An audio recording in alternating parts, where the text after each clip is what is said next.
Good evening, ladies and gentlemen. I'd like to call the regular monthly meeting of the McCandless Town Council to order. You may stand if you wish for the Pledge of Allegiance and the invocation by Councilman McKim. Invocation first, correct? Invocation first.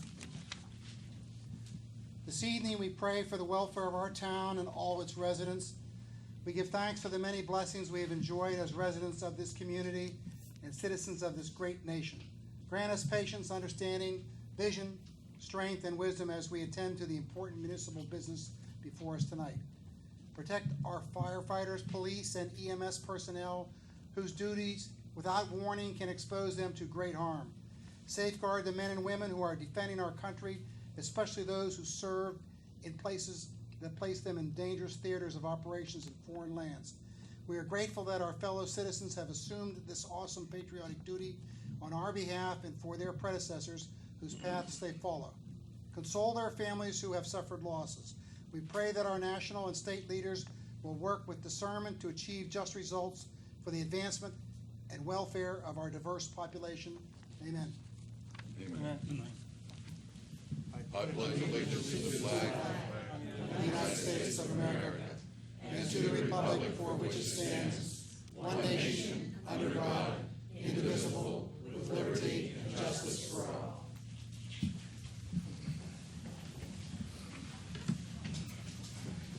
Moving right along to announcements. Mr. Kordick. Two brief informational announcements. Our Community Day is coming up soon. September is not that far away. It's September 9th. The parade starts at 12:15. This year it's going to start at the old Trader Horn building and follow the same path on Blazer Drive, Ingomar Road, over onto Grubbs Road here at the Town Hall grounds. And we have a lineup of entertainment and food and a lot of the usual things and some new things as well. So that's September 9th. It's a Saturday, second Saturday, as is always the case in September. Secondly, there are two events planned in the planning. One is planned for sure. On August 22nd, there will be a presentation by one of our residents. He was a social studies teacher. His name's Bob Cahalan, and he's prepared about a 50-minute presentation on that he entitled "This is Pittsburgh." And he has that show that he will put on at the Heritage Center. And there is one in the planning on August 10th to have bring your favorite vinyl to the Heritage Center, because there are a number of, that's what records are called today, vinyl. I used to call them records, but they're vinyl. So bring your favorite vinyl, and it's with an emphasis on 50s, 60s, 70s, which is kind of getting out, this one we call maybe an oldie. It'll be a small area we'll be able to clear off for anybody that still remembers how to do the jitterbug or anything like that. And there are a number of record players that we can use, and there's a jukebox that functions. We'll give the jukebox a little bit, pace it a little bit, so we don't want to make it tired. It's a 1953 jukebox. And Handles is offered to provide free ice cream. So there'll be more details coming out. You can find it on our website and Facebook page as the details are fleshed out. Thank you, Mr. Chairman. Okay, thank you. We move to public hearing on conditional use application of Richard Otto for a geotechnical engineering and construction company to allow equipment storage on property located at 8443 Perry Highway.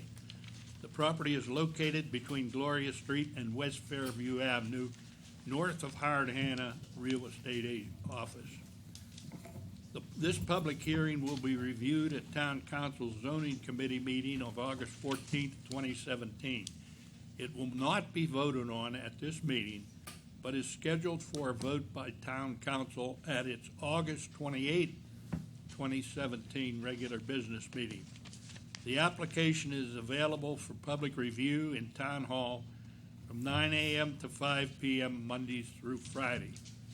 Mr. Betty, will you give us a brief summary of what this is? Sure, I'd be glad to. It's great to see everybody here. This gives me a little bit of an opportunity to do a little zoning 101. This is a little unusual type of use in the town of McCandless. It's called a conditional use. And I talked about this at the Planning Commission and again at the Zoning Committee of Town Council. What a conditional use is, in accordance with the Pennsylvania Municipalities Planning Code, is a use which is a permitted use, but Town Council thought it was special enough of a use that they added conditions to it. And the applicant has to meet all of those conditions.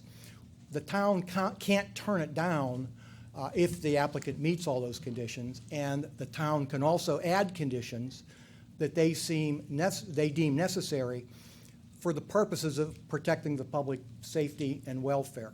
So this use is a conditional use. It's the one time that I know of in zoning the town council gets to act as a quasi-judicial board.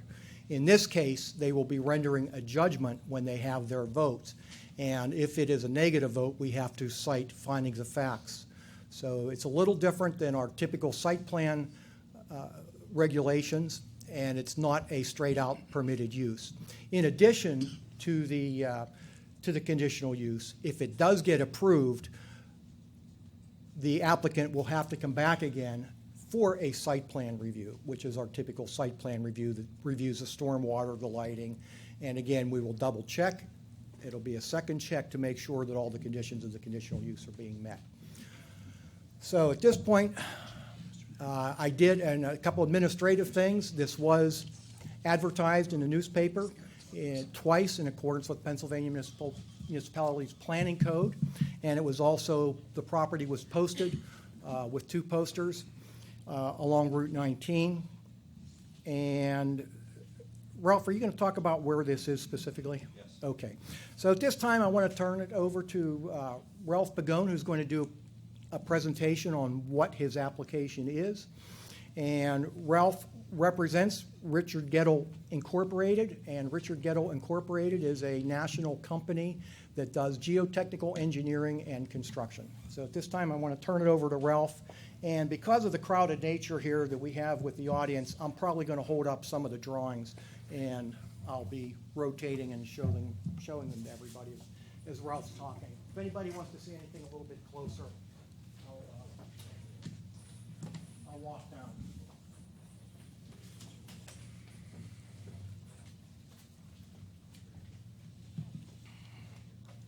Thank you, Bruce. Thank you, members of council, members in the audience, the public. I brought some props first, as Mr. Hoffman read in the document that was put out there. As Bruce said, we are a company. We're based out of Cincinnati, Ohio. I tell people we're the biggest company that no one's ever heard of that's done the most work in Pittsburgh. We do deep foundation work. Many of you know Greg Quachak. The stuff that his company recommends is the stuff that we do when somebody's building a building, a bridge, a power plant, things like that. We're an employee-owned company. I've been with Richard Gettle over 21 and a half years. I replaced the gentleman who had an office in his house. And, you know, just going back a little history about me, I moved in McCandless in 1976 with my parents to go in 6th grade so I could go to North Allegheny School District with my sister. I've raised my family here. We've lived in the town since then, other than 3 years where I took a transfer to Kentucky. That transfer introduced me to Gettle, which brought me back home. So it's kind of gone full circle. We have an office right now of 5 people. It's a sales and estimating and engineering office. We mobilize equipment from Cincinnati, Ohio, up to the Pittsburgh market or Western PA when we have a project, which is about 300 miles. And in some of the pictures here that we decided to highlight, and I do not have these memorized, it shows some of the equipment that we would consider parking here. And the key emphasis here is the only way we make money as a construction company, we are a for-profit, employee-owned company. The only way we make money is when our equipment's out working, not parked. We maintain our equipment. It has to stay functioning. It cannot leak on project sites, things like that. So we go to great lengths to spend the money on the maintenance of the equipment. Some of the photos that Mr. Betty's holding up, and if I could spin it this way real quick. Far right is UPMC Harmer. Bottom left is the Port Authority East Busway. Bottom middle is one of the shale gas projects out in Evans City. Bottom right is, if anyone's ever driven through the West End Circle, the big retaining wall on the left-hand side. We built that wall for Trumbull Corp. So we do a lot of work like that. That was about an $8 million contract when we did that work for Trumbull. So the other banner with other photos shows other projects in Pittsburgh that, again, you may or may not know of, or you maybe have been there. Top left is PNC Tower. Middle, Hampton Inn on Smallman Street. Right, PNC Tower. And I can't see middle. PNC 3 is the middle. So, you know, we are a big player in what we do. And you know, why is it critical we bring equipment and park it here? We've been working in Pittsburgh since 1977 as a company. We've decided instead of leasing, we'd like to have our own place to build a building, have our place to call our own office building. And we want to mirror that to what we have in Cincinnati. And we want to have the luxury of parking equipment instead of mobilizing it back and forth 300 miles to park it here until we have to send it to the next local project. And if the bottom right picture of this shows you typically the truck that we would be using to bring equipment in, and it's no different than the trucks that I've seen here more recently in the town. And I know we have some paving program every year takes place, and it's similar to what the companies that do the paving for the town use to bring their equipment in here and unload, and then the truck leaves. We would always have the equipment inside the fenced yard area, secured and locked, when we would bring that to park it here.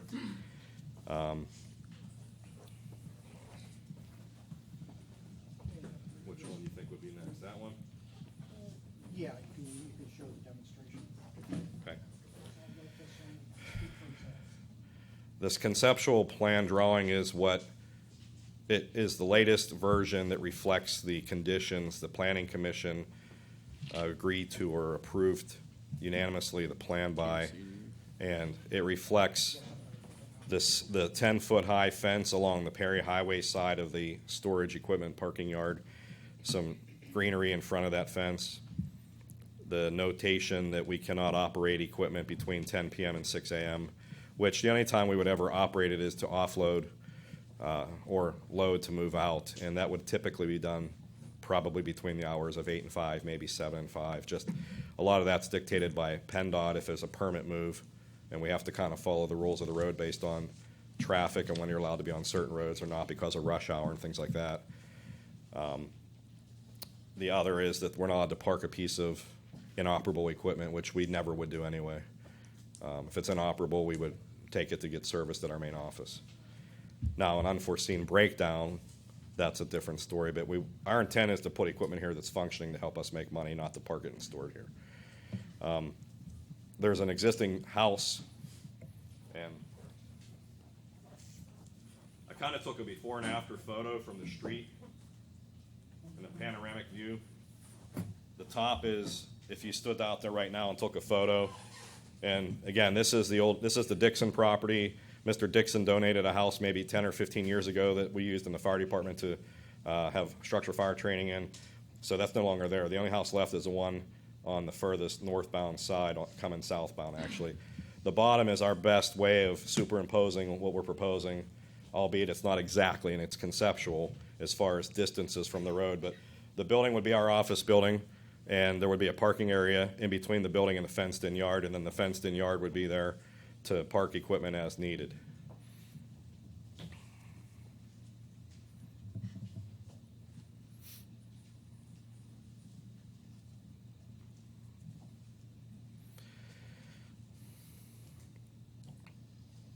And as Mr. Betty said, once we get to the next step, we will then have the proper site development drawings with the proper architectural drawings that shows what we're proposing to build meets the architectural rules of McCandless zoning and construction and things like that. But right now, we're still talking the conceptual idea, and can we do what we want to with the approved use for parking the equipment until we move it to the next site. And then there's one more.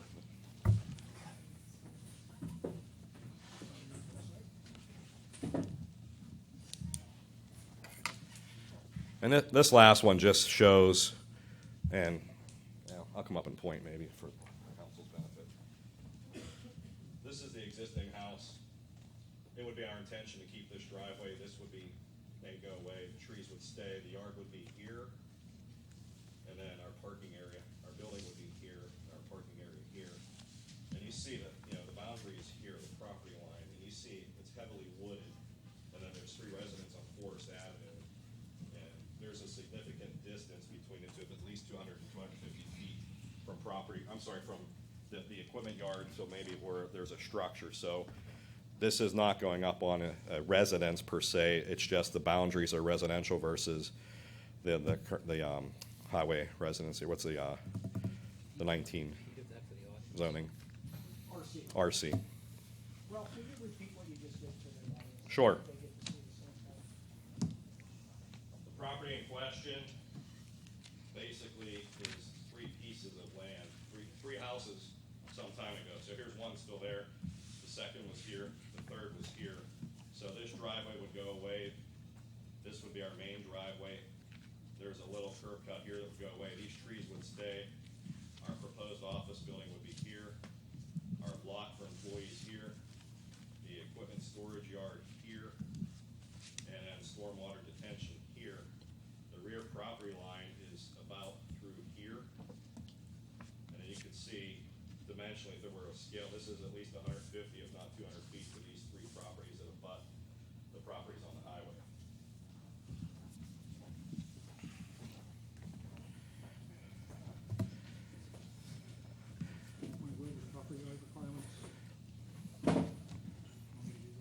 Well, I don't know them verbatim. You probably do better than I. One of the things that we require as part of the conditional use is increased buffer yard areas. In our RC zone district, we have a variety of buffer yards. We have a buffer yard A requirement traditionally. Buffer yard A is minimal. It can be as low as 5 feet and has trees like oak trees on top as part of the buffer yard A. And then it has some understory trees like a serviceberry or a redbud tree. In this case, we have changed that for the conditional use purposes. We've changed that to buffer yard F, which is a much more dense buffer and heavier buffer, with a lot more trees adjacent to each of the properties where the parking area will be. In the rear, in the adjacent to the residential areas along Forest, there is a buffer yard H. And as part of that buffer yard H, the applicant in this case has to meet the worst of both worlds. So the RC zone already requires a privacy fence. So that's already a requirement regardless of the use. In this case, it's not only the privacy fence, but he also has to put a buffer yard H, which is a very dense buffer. And so those are the requirements. Setbacks are different also.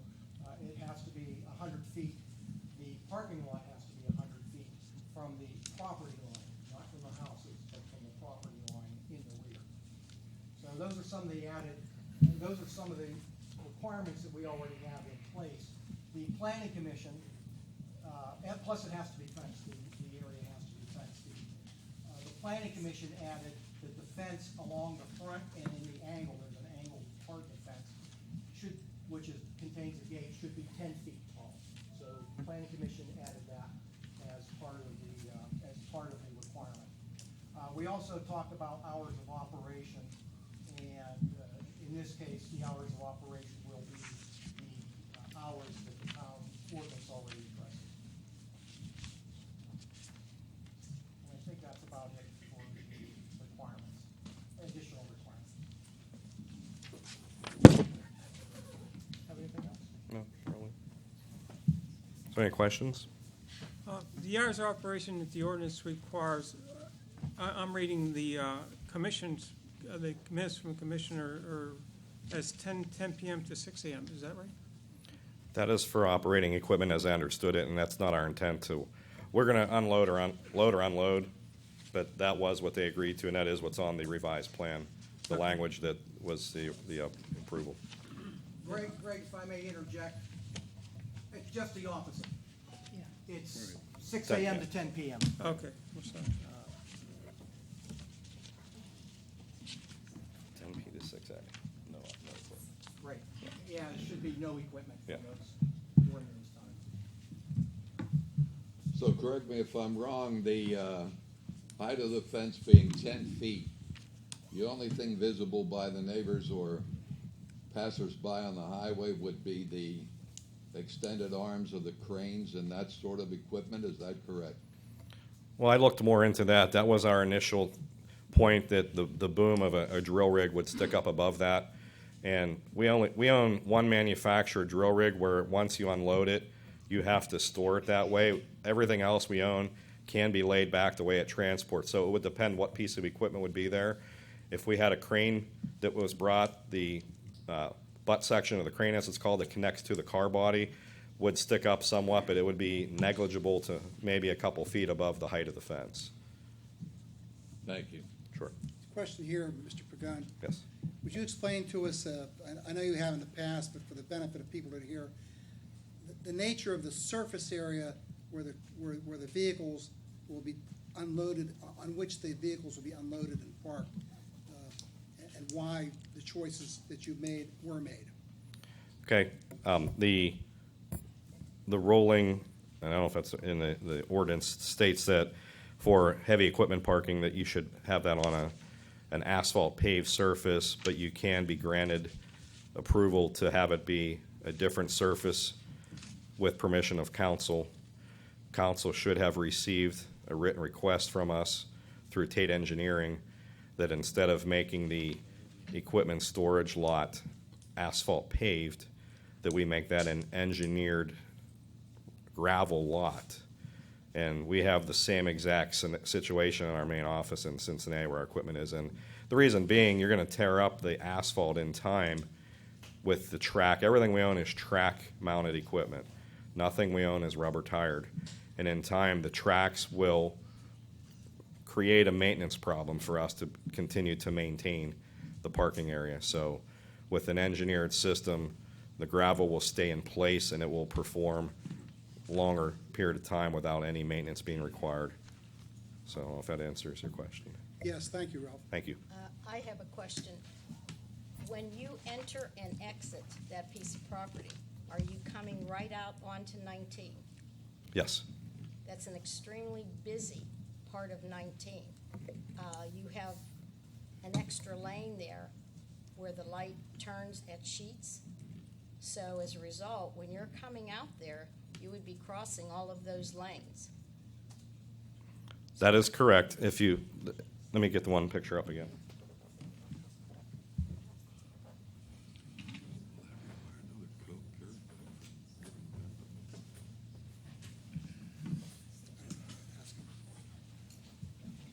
This is the proposed driveway that would stay. That, Okay. This is the proposed driveway that would stay. This one would be abandoned, as would the lower one. And in speaking with PennDOT regarding highway occupancy permit, line of sight, safety, things like that, that is the best driveway for the intended use. The thing you have to remember, we may bring a piece of equipment and it might sit there for a month and we'll come and get it and take it to a job. Or it may stay busy and go from job to job. There's no, I can't tell you if we'd be taking something in and out once a month for 6 months or 6 times a year. It's just based on the amount of work we bid. We're in a competitive bid and negotiated work world. But to your point today, I've been driving around a lot. Again, I grew up, I have 24 years at Highland Volunteer Fire Department. I have 7 years at People's Volunteer Fire Department. I'm very familiar with the town of McCandless. I'm very familiar with Perry Highway. We do work for PennDOT. I've reached out to their highway occupancy permit people, explained what we want to do. They consider us a low volume for the purposes of our application use. It's going to be an office with an occasional truck coming in to drop off or pick up. But to your point, there's car dealerships and other people up and down this highway where you don't have a center turning lane that navigate the roads and do well. And our truck drivers, I'm proud to say, have millions of miles of over the roads without any incidents. So we are a safe company. We've had over 2.5 years of zero OSHA recordable incidents as a side note, which is almost unheard of in construction. So we understand the safety. That is the best driveway for line of sight for pulling in and out. And we would do so with people helping as well. We're not going to just have our guy just show up and pull in without help, just like they do at the car dealerships. Will there ever be a time that you expect to close the road temporarily, even if it's 5 or 10 minutes with flagmen for the purposes of loading or unloading? No. The intent is to pull in right or left, however they're routed, pull in, the gate will be open, they drive in, they drive around the gate, drop the track, or drop the trailer, drive the piece of equipment off, connect it back up, pull back around and pull out. I've had our operations folks come up here and look at the property to come up with a sized yard we need to be able to do just that, so we're not on the highway. And we said plus or minus 100 by 200. If you look, we kind of had to tweak it a little bit to fit within the rules of zoning, but we have enough room to do just what I just described, to pull in, turn around and undo it, and not really be on the road other than to pull in and pull out to leave. How many pieces of equipment do you project to be in there Well, on If- the average? if you look at, again, if it's parked, we're not making money. I said, I believe at the planning commission meeting, it could be up to 6 different pieces of equipment, but you would never see some of them because it might be a grout pump, which is, you could pull it with a pickup truck if you had to. It could be a tie-back anchor drill rig, which is a smaller crawler drill. The things that would be the items that you would see most would be maybe a caisson drill or a crane car body. So, So you could have very large pieces of equipment there. let me show you a picture. It would be, in my opinion, everything we have is large that does the work, a crane or a drill rig, from my perspective. But it hauls over the road.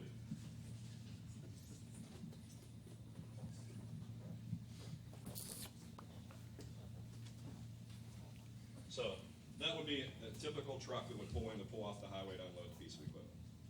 Okay, so that's a 45-ton crawler crane. So that's the part of it that would park.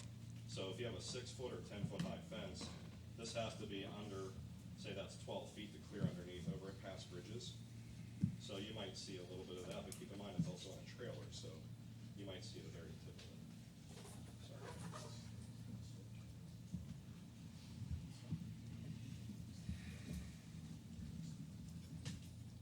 So I'd say the top of that's about 12 feet on that trailer sitting. So if you take 2 feet off, you might have a foot or two above that 10-foot fence that you'd see from the road. You Ralph, keep show it the on the audience, too. retriever on the truck. No. Ralph, would you display that photograph to the audience, please? So it's talking about this piece of equipment getting hauled over the road to fit under a bridge overpass. You see it says 12'6" or 13'6". It would be about 12 feet high. The trailer sits 2 feet off the road surface. So at the end of the day, if the track's underground, the highest part would be 10 foot high. So where the fence is 10 foot, you wouldn't see it. If you walk around the property and look in, you might see it from the other sides where you'd be trespassing on private property technically if it was our land, so. I believe, Bruce, I believe that part of the highway is in the development district, isn't it? Yes, sir, it is. And it's in the RC, called the RC district. No, not development district. RC. RC district, yes. That's probably what you were We've referring to. required sidewalks on all the property. Yes, that will be, in fact, I believe Ralph has the sidewalk shown as part of the conditional use. He has the sidewalks, and I went out and looked there. I was a little worried about how the sidewalks would go in there, but it looks like they will be able to connect to the existing sidewalk that Howard Hanna had to put in. Will the property be lit up from dusk to dawn, something of that nature? Quite honestly, we haven't gotten that far yet. We have a sales agreement. Let me go backward a step. We have a sales agreement for a piece of land that we're trying to buy. This is you saying, yes, we can do what we want to do before we buy it, because we're not going to buy a piece of land that we can't use to build a building and park equipment on.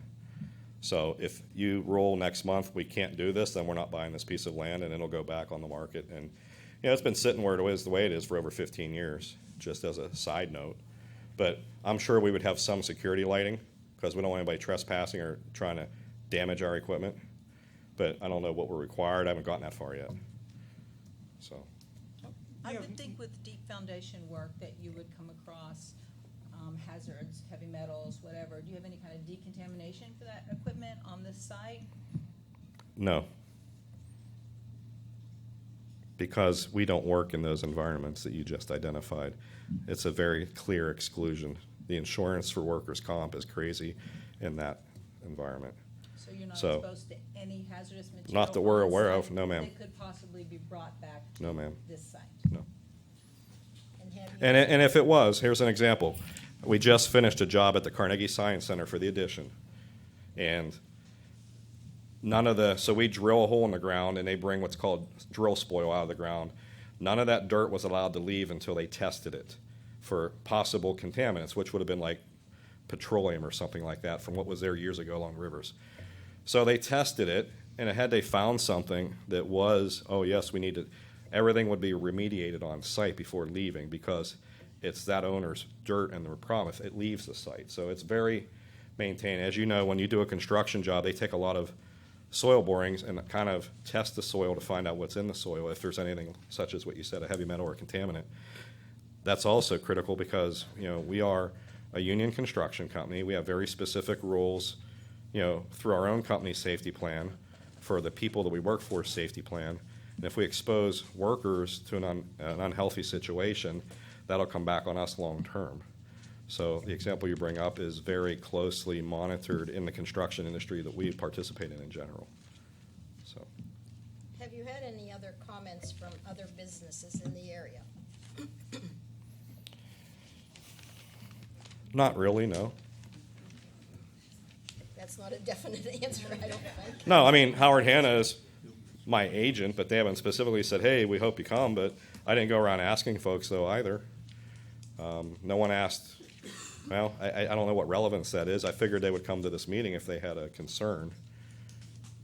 We're proposing to build about a 3,000 square foot office building and a parking spot for us workers and then the fenced-in area for the yard. How decorative is this fence going to be? If you drive past the town's road garage and you drive past the PennDOT salt shed on Perry Highway, you'll see a fence that has some form of privacy screening.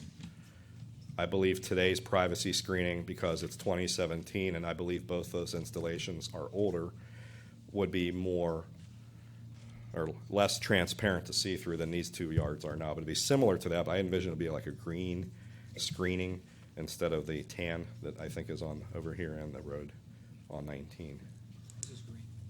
Is this green? Okay, one's tan, one's green. But it would be something like that. But again, you would see that if we got to that step with our site development drawings. It would be on. Anyone else on council have any questions? Yes, I do. You have neighbors on Forest, and they're currently blocked by the vegetation. It's pretty heavy vegetation. I'm just wondering, in the winter, are they still blocked, or would you have to put some type of fencing up there to protect their view? Your zoning requires us to put a either wood or vinyl fence along that property line. In addition to that, your zoning requires us to put trees, multiple types of trees. So you have a heavily wooded area that has a significant change in elevation and a significant distance from the property line, plus you will have the wood or vinyl fence, plus you will have the vegetation on the 19 side of the fence. So you'll have buffer on heavily wooded area. Right. So you don't foresee anyone complaining or any of those neighbors complaining? I've gone up there several times. Once Mr. Dixon and I had a deal, and once you drive up that driveway and kind of, there's a little hump in the hill there, and you go over the back side of that a little bit, you can't even hear the highway. It's almost like you're not even anywhere near on Route 19. I think, what we're proposing to do is no different than what goes on now. It's not a very noisy operation. We're not going to be running this equipment. We're not going to be putting a tool on and drilling a test hole and revving up the RPMs. I mean, it's literally going to be unloading at idle to a little bit above idle, parking it, and turning it off. So the noise, and it'll be between 8 and 5 typically. So. Thank you. Any other questions from anyone on council? Anyone in the audience have any questions? Would you come up and identify yourself? Good evening, Irene Caliendo. I appreciate that you might not have this information off the top of your head, but as several of the council members have expressed some concern about the amount of traffic, I'm gravely concerned about what it's going to do, particularly between the hours of 8 and 5 p.m. I mean, I would think 2 a.m. and 4 a.m. would be the better hours. I'm concerned there, not only is it a highly trafficked area, but there are school buses there. It's close to CCAC. So I'm wondering if somewhere in the records of your company, you really couldn't give us a better idea of what the actual traffic would be created by your equipment. How often? Is it 3 times a month? Is it 8 times a day? That's really concerning, not only because of the traffic, but I'm also concerned about what a lot of driving of heavy equipment on 19 is going to do to the road. And your company's certainly not going to handle that. And then I have one other question too, and this might be a clarification from someone on council. I'm unclear as to why a conditional use application,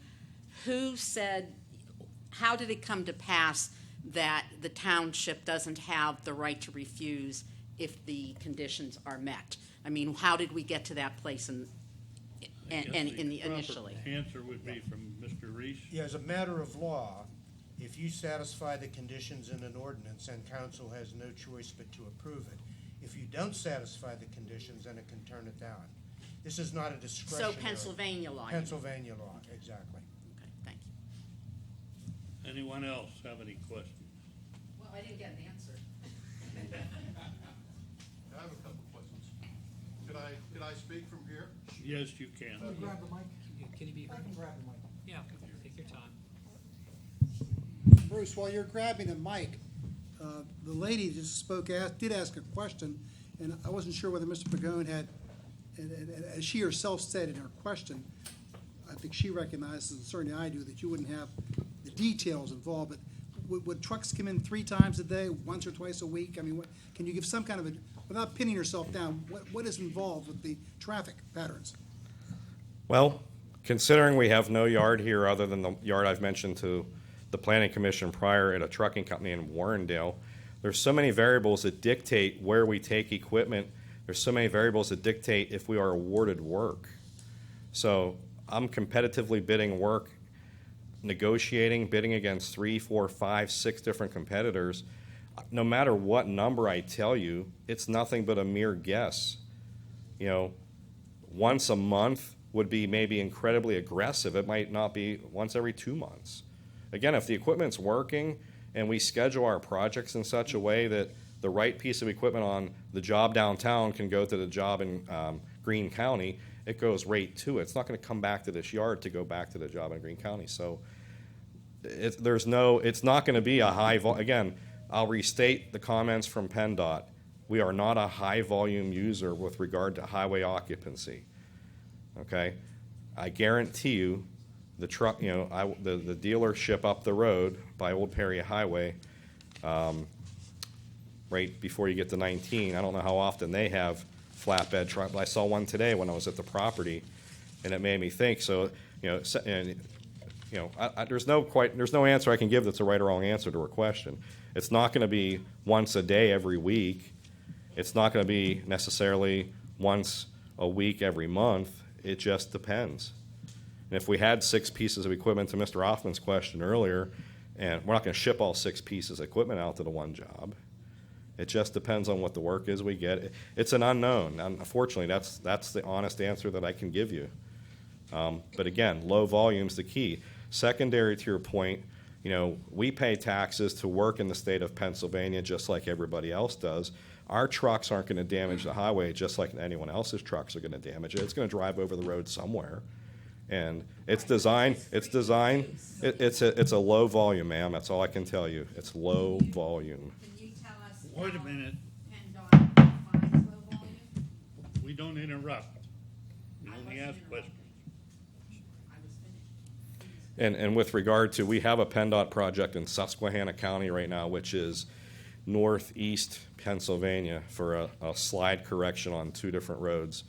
And there are a lot of road bonds, as they call them, in place that if a road gets damaged, a certain contractor pays, their insurance company pays the repairs, the bond pays the repairs. And a lot of that's tied in with the shale gas work going on in western PA, eastern Ohio, and West Virginia.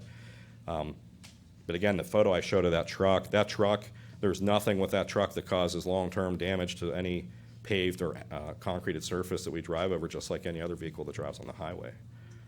So, Go ahead. My name's Dennis Kissane, Kissane.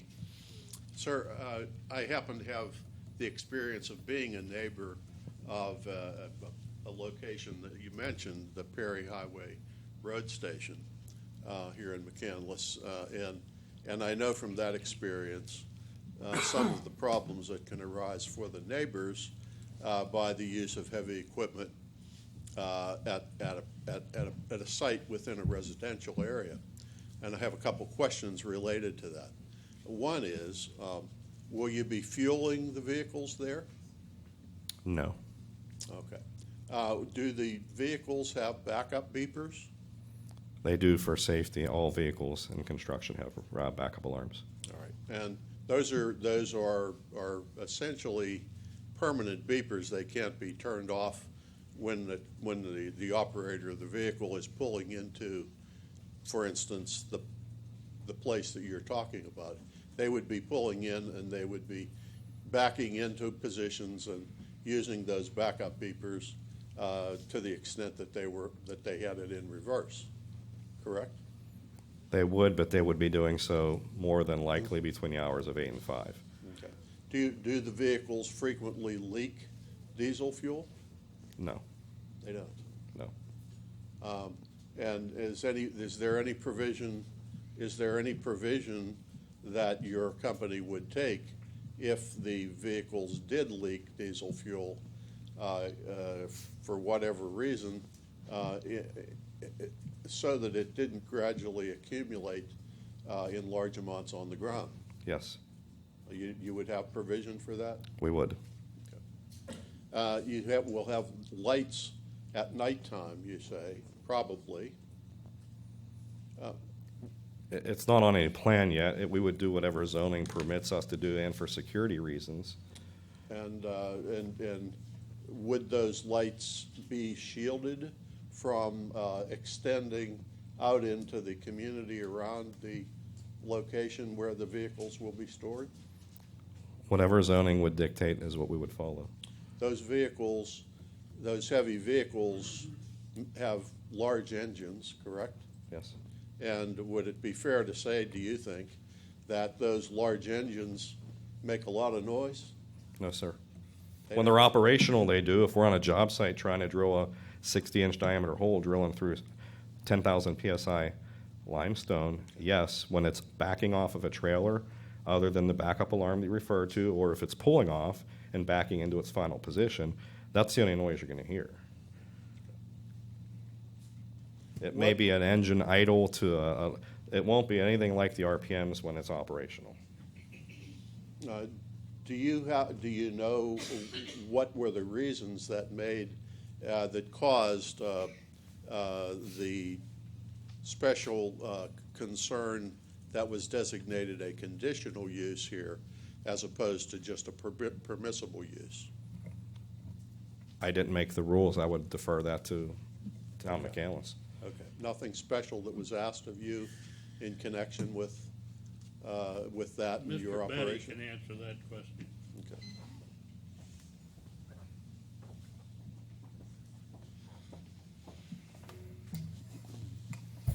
Dennis, the answer to the question is, as with any use that might create some of the problems that you're addressing with your questions, council saw the potential for some of those problems, and especially where it abuts residential property, they wanted to make sure that there were additional buffer requirements and setback requirements for this purpose. Okay. So we're trying to address, or council at the time they wrote this ordinance was trying to address those kind of questions. I don't have any other questions. Anyone else?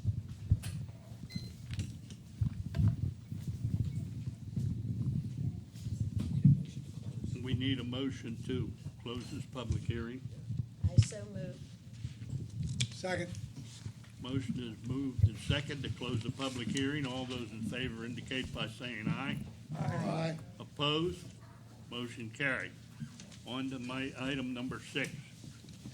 Mr. President, move to approve the minutes of council's regular business meeting of June 26, 2017, and town's reconvened business meeting of July 6, 2017, as submitted to each member of council.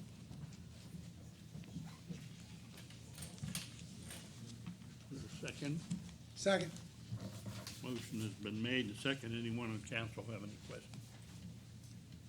Hearing none, call for a question on the motion. All those in favor indicate by saying aye.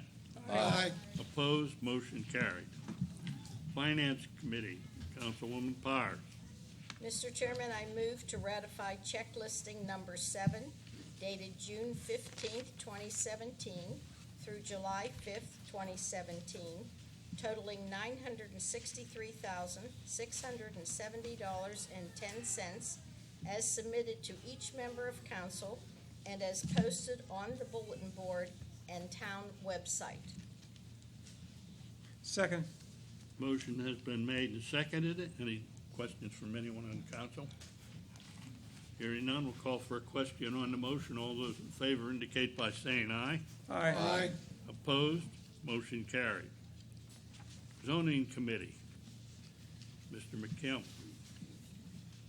Move to approve the land development application of North Point Development to construct Stonecrest of Pittsburgh, an 88-unit, 99-bed assisted living and memory care facility to be located in McCandless Crossing West on the eastern side of Duncan Avenue, adjacent to LA Fitness, and between CA Venture McCandless Senior Living Facility and McKnight Road, as per job number 3160431.01, sheets 1-29, prepared by R.A. Smith National, Inc., dated May 5th, 2017, with the latest revision being June 16th, 2017. Is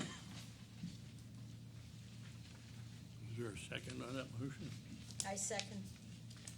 Any member of council have any questions? Hearing none, we'll call for a question on the motion. All those in favor indicate by saying aye. Aye. Opposed? Motion carried. Move to approve the simple subdivision application of North Point Development for McCandless Crossing Plan Number 9, which is to contain Stonecrest of Pittsburgh, located in McCandless Crossing West on the eastern side of Duncan Avenue, located adjacent to LA Fitness and between CA Ventures McCandless Senior Living Facility and McKnight Road, as per job number 3160431, sheet 1-2, prepared by R.A. Smith International, Inc., dated May 3rd, 2017. Second? Is there a second to that? Second. Second. Any members of council have any questions? Hearing none, we'll call for a question on the motion. I would just add to this that not a question, but I guess it's obvious that number 1 and number 2 are related, and the one I just read is merely providing for a subdivision where the proposed building is going to be located. Thank you. Question on the motion. All those in favor indicate by saying aye. Aye. Opposed? Motion carried. Item number 3. Move to approve the signing of a contract with Pashek-MTR for implementable comprehensive plan consulting in accordance with the town's request for proposal for services received as submitted by James W. Pashek, RLA, lead GA, principal architect and founding partner of Pashek-MTR, in an amount not to exceed $87,655. Second? The motion has been made and second. Any questions by anyone on council? Hearing none, we'll call for a question on the motion. All those in favor indicate by saying aye. Aye. Opposed? Motion carried. We now move on. Anything else, Councilman McCandless? There's no further business under the zoning committee, Mr. Chairman. Thank you. We move to item number 8, new business. We have a presentation by Sam Rosenberg, founder of Impact, on the components of his Academy of Personal Protection business being located in the new office building in McKnight Crossing East along Providence Boulevard, approximately 200 feet from its intersection with Babcock Boulevard.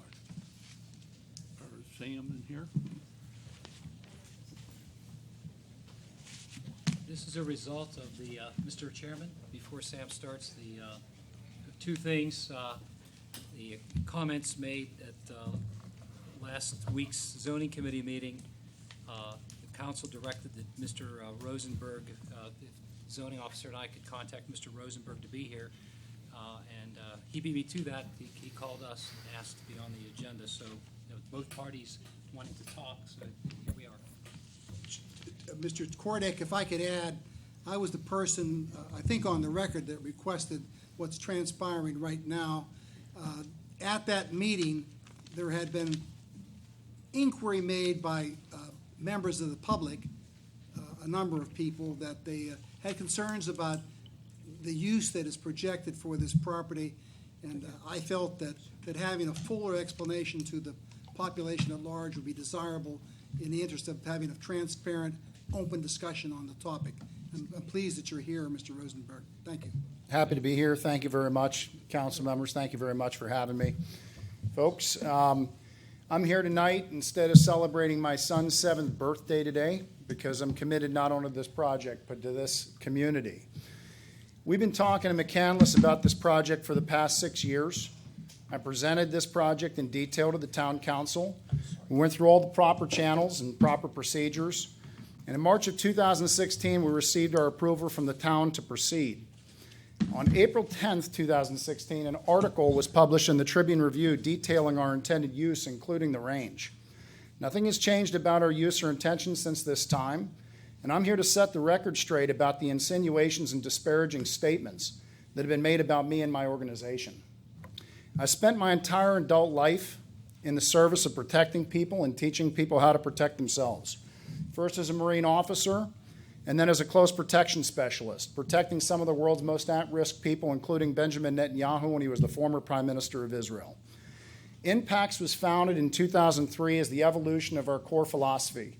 That to me, it's good to have a lifeguard, but fundamentally, you should know how to swim. Our mission has always been to build a safer community by empowering people with real-world, world-class training.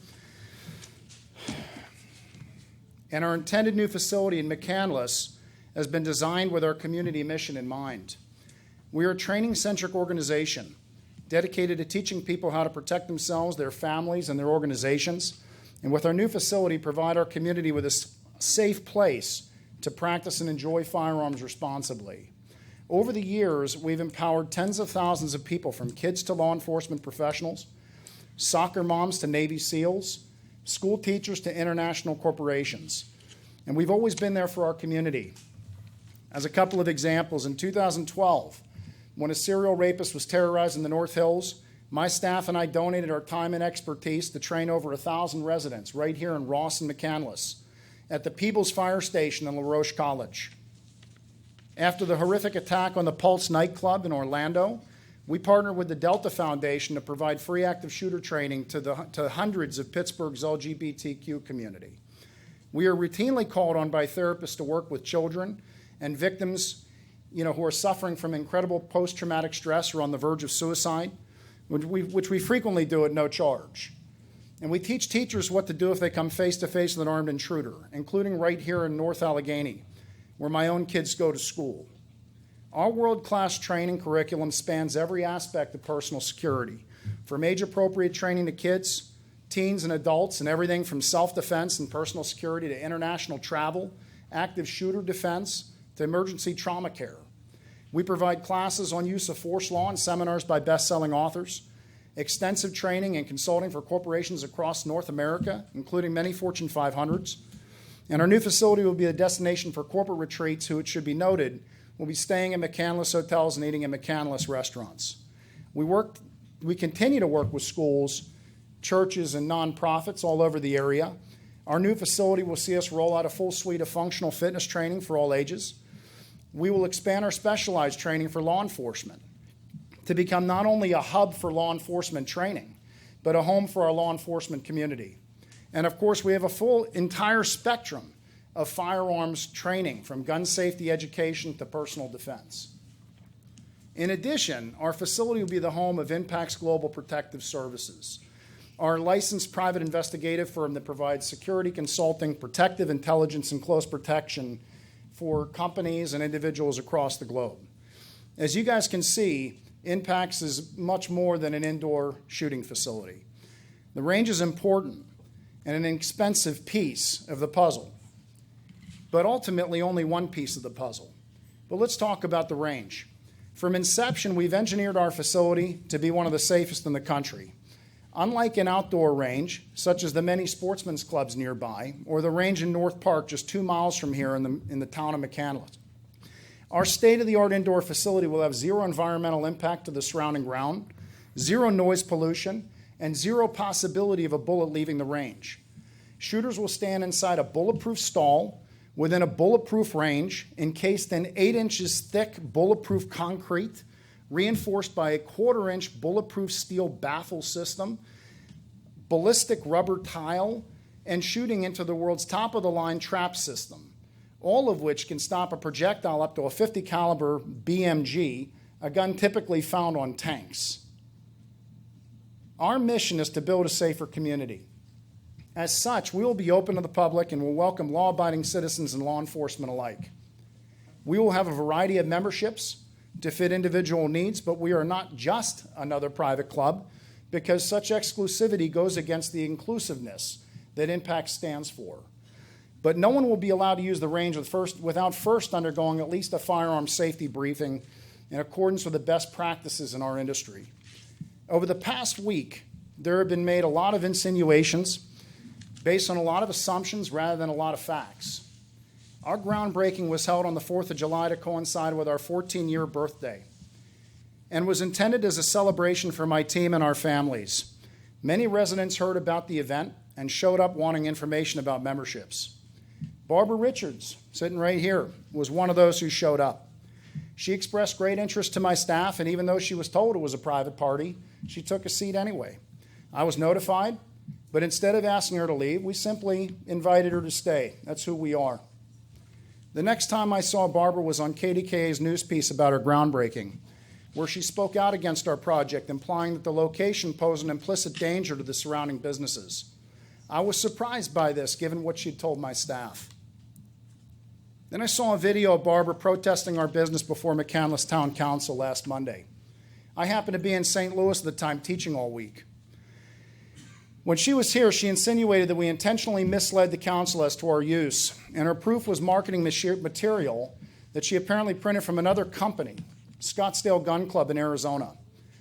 Barbara had heard me mention Scottsdale during my groundbreaking speech in reference to one of my consultants and friends, and inexplicably decided to present some of their marketing material to the council as proof that we had lied to the town about our intentions. All this without ever once speaking with me or seeking any factual clarification. Barbara then began to organize what appeared to be a deliberate campaign against our business via Facebook page, a private Facebook page called Citizens of McCandless. On July 12th, I received an ominous and insinuating email from this group, and I have a copy in my bag for the council. I sent a request to join the group in order to communicate with the community directly, because I was traveling and I didn't have a lot of time, but I wanted to get the word out and answer questions. But I was denied entry by Barbara, who I guess controls the group. The most disturbing communication, however, was an email sent directly to residents on Thursday, July 13th. The email claimed, quote, Our attention was drawn to this project when an unadvertised groundbreaking ceremony was hastily and quietly held on July 4th. In reality, there was nothing unadvertised, hasty, or quiet about this. We sent press releases weeks prior to virtually every media outlet. We invited the town leadership and coordinated with the Fairfield Inn and several restaurants in the crossing to cater the event. The Pittsburgh Business Times published an article on us the day before, July 3rd, which was posted on Access McCandless Facebook page. And KDKA, whom I've served as a subject matter expert for, promoted the event for a full week prior on the TV news and was there to cover the event. But the deliberate insinuation was that we were somehow sneaking around like thieves in the night. Even earlier today, Barbara continued these insinuations on her Facebook page. Quote, this is from her page several hours ago. Release of misleading information was deliberate and inadequate for the council to make an informed decision and to complete the obligation of transparency. Worst, for me, was in the previous email she'd stated of our project, quote, may present concerns connected to public safety, all in caps.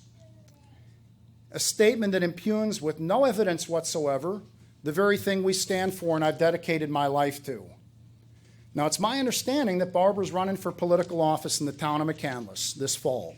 And I'd like to give her the benefit of the doubt that her attacks on us are driven by a desire genuinely to represent the constituents she hopes to elect her. I hope it's not just a ploy to get publicity for her campaign at our expense.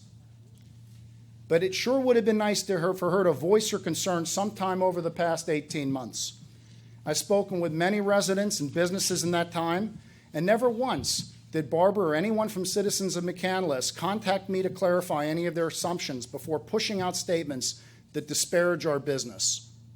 What troubles me most, though, is at the core of all these insinuations is the not here, not in my town rhetoric. This is a bias that's based on unfounded fear. I respect very highly that to some, guns and those who own them may be frightening. That's something that we respect very highly in our work, because we work with a ton of people, both for and against. But that fear does not in any way justify a belief that our presence is going to pose a threat to public safety, especially when everything we do serves to build a safer community. Our indoor range may not be for everyone, and some may not agree with our mission to empower people to protect themselves, but I can assure you, Impacts will be a safe place where our community is welcome. Thank you very much for giving me an opportunity to clarify.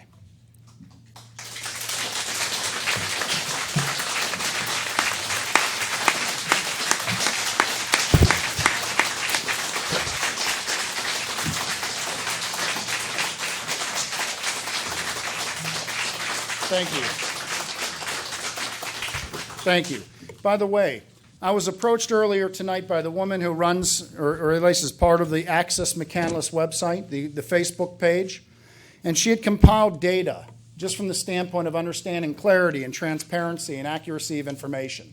She had compiled data on all of the people who are for or against or undecided on this project from the Access McCandless posts, and the information is pretty much obvious.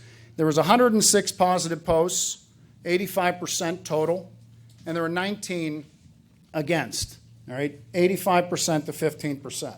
I don't know exactly when that information ended, but I can assure you a couple of things. Number one, at no time whatsoever did we go on Facebook, on social media, and try to promote our business. This was passive. This was organic. All we did was allow the media to portray our business as opening and all the information that I already displayed. You know, this sort of thing has nothing to do with any efforts on our part, but there were considerable efforts on, I think Barbara's part, pushing this in the other direction. Thank you very much. Thank you, Sam. Does anyone on council have any questions for Sam? Yes, I do. First council. I'm sorry? I'll stay up here. First council gets some questions if you have them. Okay. I was expecting your presentation to be more about kind of the facts about the building, not so much response to citizens' concerns. One of the questions I had was I was interested in your lead management plan. Lead management?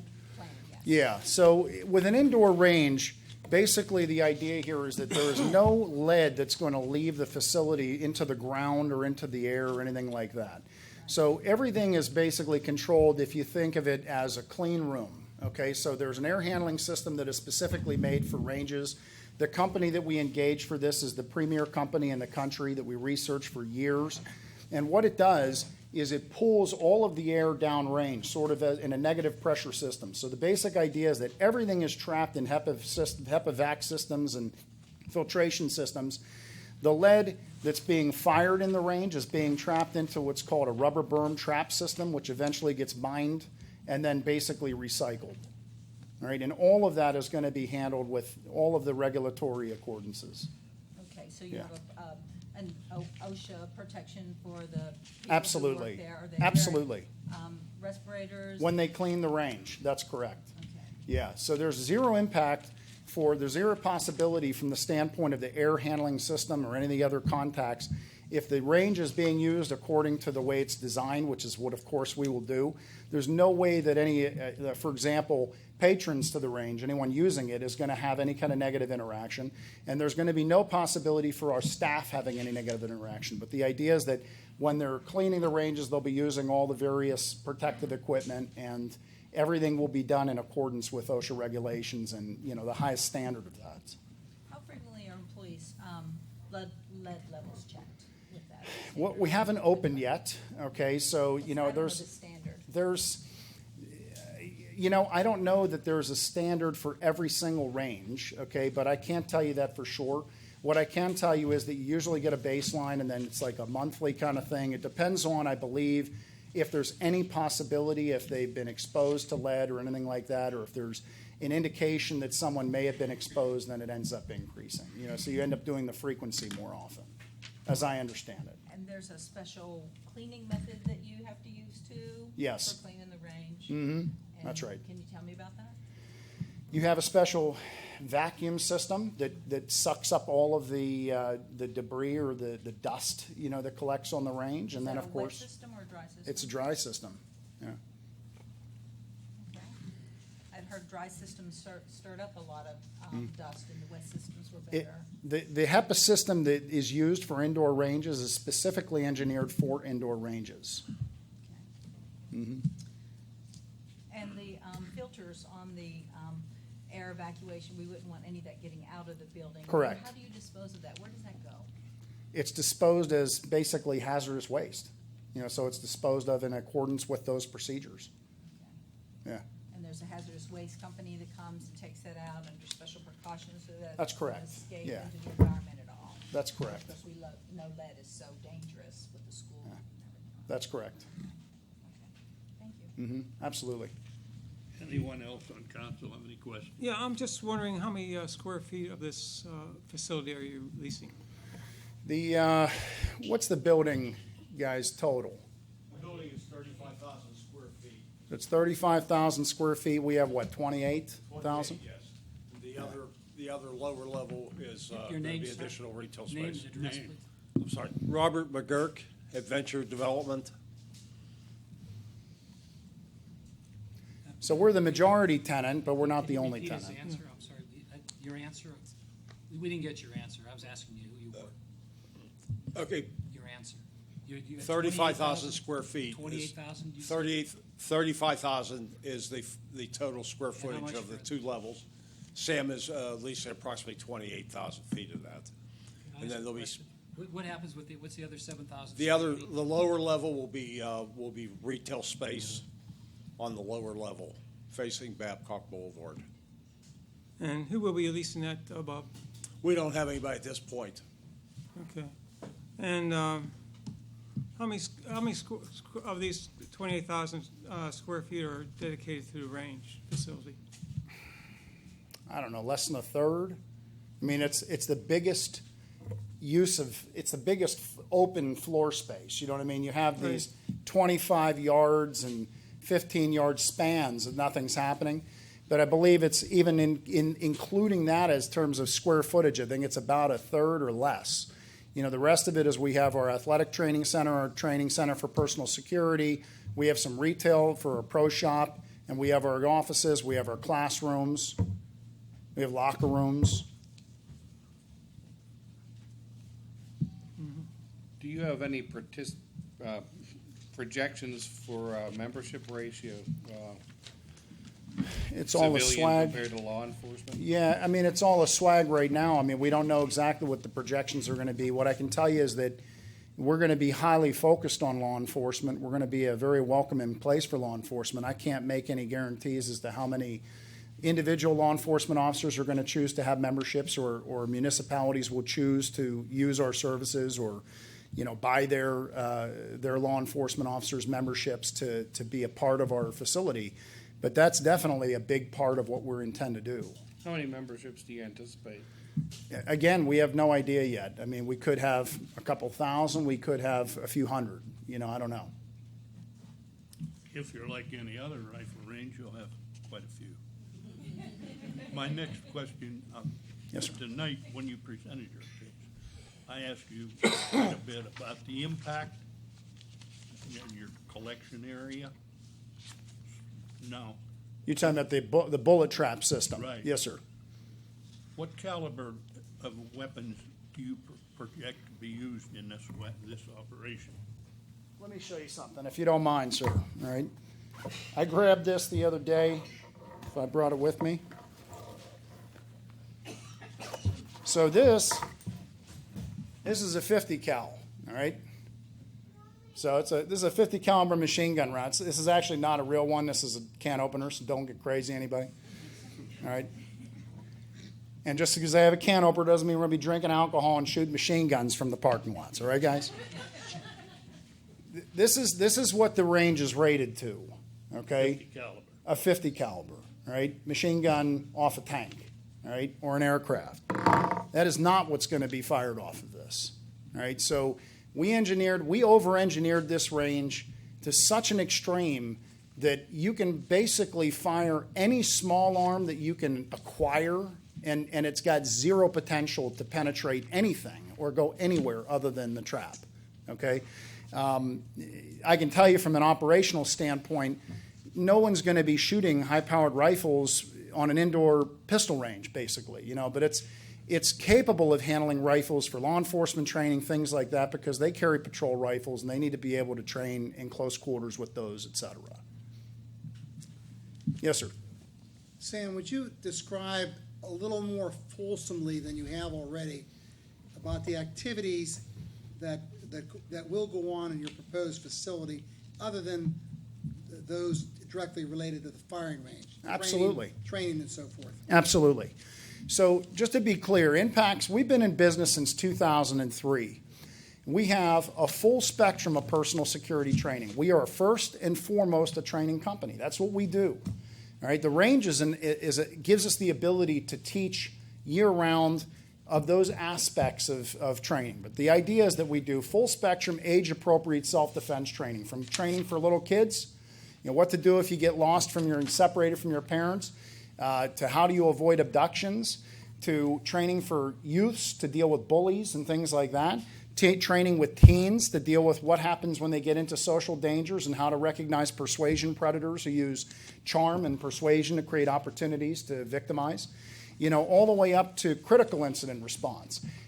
We deal with adults in every aspect, from personal protection to critical incident response, which is active shooter training, or what happens if the guy's got a knife or something like that, all the way to critical incident trauma care. Trauma care being, how do you respond if someone's got a traumatic injury and you have to improvise to save that person's life, or you use modern safety equipment, life-saving equipment. That's just on the individual side. We also do work with schools considerably. The school work that we've been doing since 2004. There's a dozen news pieces on our website demonstrating this kind of work. Anybody who wanted to see exactly what we do with teachers is all there for everybody to see. We've got dozens of school districts that work with us. Primarily what we focus on is two aspects. Number one, how do we teach teachers how to recognize the early warning indicators and the pre-incident indicators of someone who could be an insider threat, a student, who could be dangerous in their midst. Number two, how do we make sure if all of the preventative measures fail and that teacher comes face to face with an armed intruder, what do? The problem is not one of courage. The problem is one of understanding in education, having the ability, knowing how to respond, how to protect themselves and those students as a last-ditch measure. The FBI and Homeland Security teaches the run, hide, fight protocol. Schools are teaching the standard response protocol, which is appropriate to lockdown. What happens if the lockdown fails? That's where we empower teachers and educators, and we do that quite a bit. When we work with corporations, it's extensive. We deal with everything from personal security. We deal with international travel and teaching people how to travel with confidence. We deal with critical incident response, workplace violence prevention, and critical incident response on the workplace level. And we get into every other aspect of security consulting with workplaces, from vulnerability assessments to threat management and threat assessments, all the way out to close protection. With law enforcement agencies, besides the firearm training, we work with school resource officers. We teach at law enforcement seminars. We teach at law enforcement agencies on defensive tactics, how to restrain people without hurting them, how to actually intercede at every level of the confrontation in terms of managing the conflict. It's extensive. I could go on and on and on. Does that answer, sir? Yes, thank you very much, Sam. Yes, sir. Anyone else on council So have any questions? basically what you're saying is you're not just training to shoot guns. Correct, It's ma'am. additional. Correct. The firearms, see, to us, a firearm is nothing but a tool. It's a force multiplier. It's a decisive tool in some situations for people. But the reality is we fully understand that a firearm is not for everyone. Impacts is, though. We have an opportunity to teach people and empower people to live their lives with more confidence, with greater ability to defend themselves, and ultimately to create a safer community as a result, not just with firearms. That's just one aspect of what we do. And I failed to mention, by the way, sir, that one of the big aspects we're hoping to add to our curriculum is the whole functional fitness component, which we don't talk a whole lot about right now because we're not doing it yet. But with this new facility, we're going to have the ability to add that dimension of training. Thank you, ma'am. I have one more. Yes, ma'am. I really like the educating the community to be safe with Mhm. potentially harmful piece of equipment and to better protect themselves. One of our community developmental objectives is to increase property values. And I noticed just on realtor.com, I was a little concerned about this, that shooting ranges are one of the top 10 things that depreciate property values, 3.7%. Indoor ranges or outdoor ranges such as sportsmen's clubs? It just listed both. Well, but- the difference is that, not to interrupt you, ma'am, I hear you. I can't speak about realtor.com, but what I can say is that one of the problems that is frequent about outdoor facilities, which is not what we have, is sound. You know what I mean? So there's no possible way to contain sound on an outdoor range. I live in Wexford right now, and we are within probably four miles, I'd say, of one of the big sportsmen's clubs up there, and I hear gunshots on a daily basis. Now, it doesn't bother me, all right? But the idea is that I hear it on a regular basis, and that may be one of the things that's impacting that. The other component there is that there's nothing stopping around from leaving an outdoor range. I mean, if someone makes a mistake and the gun's pointed above the berm, it can go out of the range, which means that it potentially could land in someone's living room. That can't happen with our facility. If I stood outside the building, would I hear any shooting? No, Not even one little noise? you shouldn't. Okay. Not the way we've designed it, not the way I've been assured by our experts. Sam, let me, right over here. Oh, sorry. Thank you. Is in response to one of the comments you just made. I think, but of course I don't know, that the sound you're hearing is the same sound that I hear from the Allegheny County Police Force training. Yes, sir. Over in North Park. That's correct. I think that because I hear those, and I'm happy that the men are getting trained. Doesn't Yep. bother me at all. Absolutely. It doesn't bother me at all either. But secondly, is it true that your organization provides training for people who don't own guns, have no interest in using guns, just to get education for dealing with this broader issue that you've described? Absolutely. All the time. Tell us a little bit about that, please.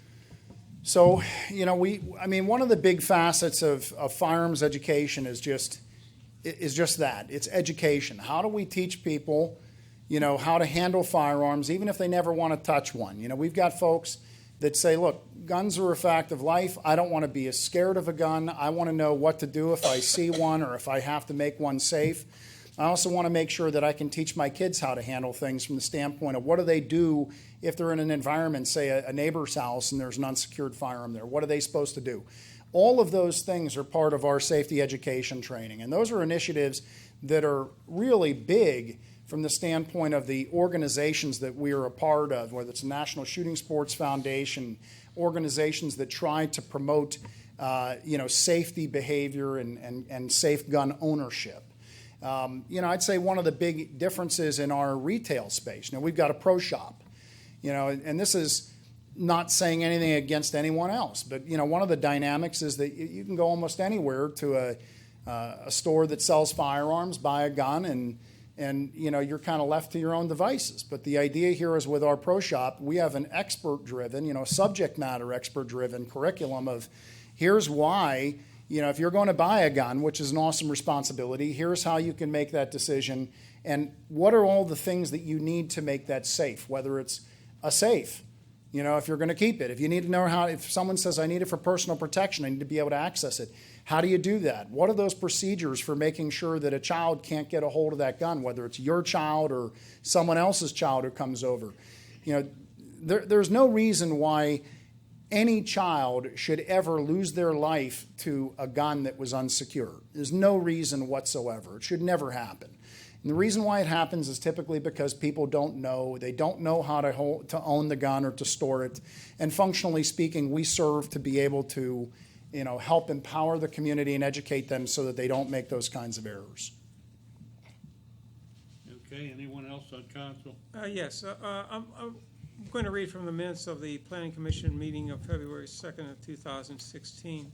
It says, Mr. Rosenberg explained the range and that this area will be partially subterranean, lower level. Mm-hmm. Firearms and ammunition will be sold at this site. Anyone who uses this facility would go through the Pennsylvania state system for background checks. Are those statements still true, or? Well, the background check is a little bit of a slightly off statement because that's for people who are going to buy guns. Okay, the process for selection. So it reads that anyone who buys. Yeah. Okay. But people who are going to be using our range are going to be vetted. You know what I mean? So the idea is they're going to have to show ID. They're going to have to, if they're going to be a member, we're going to have their contact information, that sort of thing. Running a background check on every single person, I think, is a little. That's probably not something that we're going to be able to do, but the idea is that we will definitely have every level of security and best practices in place in our facility. Mm-hmm. Thank you. Yeah. Anyone else? Mr. President, I'd like to personally thank Mr. Rosenberg for taking time out of his schedule and missing his son's birthday to come here and explain to us, the council, and the audience about the program he has presented here tonight. I, of course, being all those years in law enforcement, myself appreciated every chance I could get to learn and improve my skills regarding handling a firearm.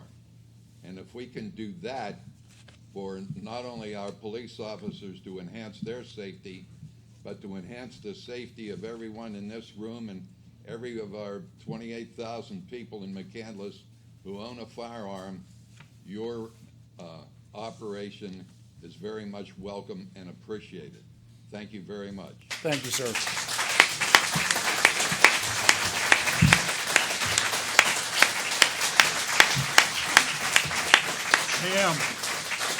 Sam, we have some other questions. We appreciate your time and effort, but we still have to follow the procedure. And My that apologies. I thought that was my cue to leave. No, that wasn't your cue. That was Councilman LaDawn's tribute. I can say that I echo that tribute. I think everybody should be trained on firearms. I know I started at a very young age and sometimes still do. Is there anyone in the audience has any questions? If you do, come up, we'll call you, and state your name, and proceed. The lady in the blue jacket.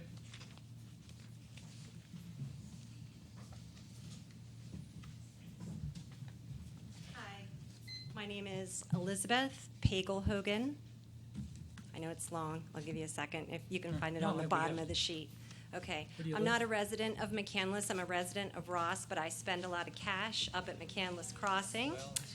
And I thought that everybody who was going to be using, This is for McCandless residents only. so because I spend money at McCandless, I can't ask about no. if the businesses have been alerted that Pennsylvania is an No, open this is carry McCandless state. residents only. and that people I can just think I'd walk go into to the Ross businesses with meeting their and Tell them guns? your opinion.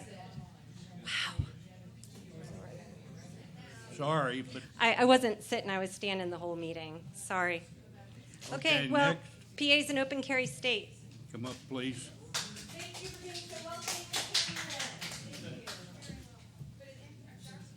My name is Richard Bush. My wife and I have lived here for 24 years. I'm a constitutionalist, and I want people trained if they're going to handle a firearm. Sam said it's an awesome responsibility, and it is.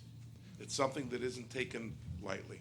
Whether a person chooses to exercise their rights or not choose to exercise their rights, that's perfectly fine.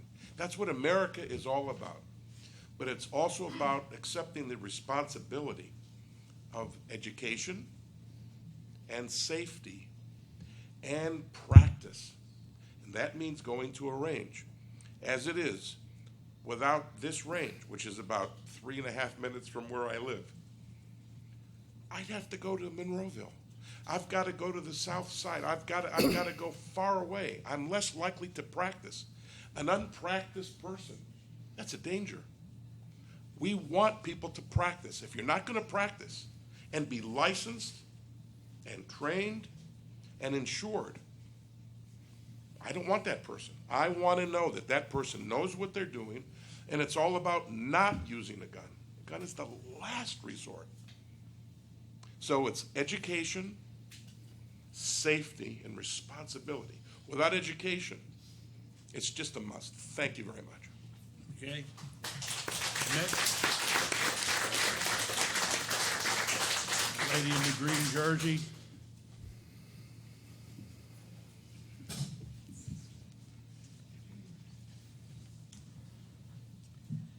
Good evening. I have two questions. I'm Sister Mary Troutman. I'm a Sister of Divine Providence, 9000 Babcock Boulevard. Very, very geographically close. And with reference to the fact that this range will be subterranean, how does that space relate to the proposed retail space in the remaining 7,000 square feet in the structure? So the building changed, okay, since we initially proposed it in 2016. I will tell you that's for no reason that I wanted, all right? We were ready to start construction in January, but, Mr. McGurk is here from the Adventure. Maybe he can explain, why it went from what it is to what it is. Again, Bob McGurk, Adventure Development. We had originally planned for a 55,000 square foot four-story building. Once we got the plans together, put it out on the street for bid, it just came in cost prohibitive. So that's why we cut the size back to 2 stories and the 35,000 square feet.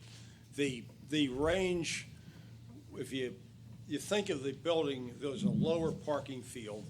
There'll be small shops in there, and then the impacts facility will be on the second level above it, above the first floor retail space.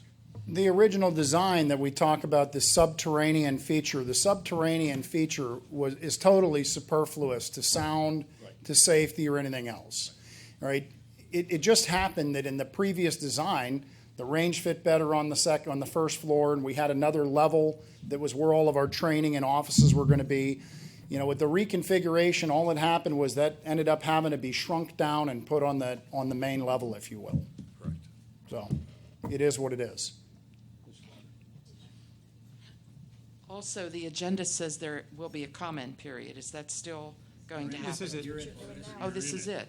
Well, then may I make a comment in addition to my question? Go ahead. Again, I'm a Sister of Divine Providence, 9000 Babcock Boulevard.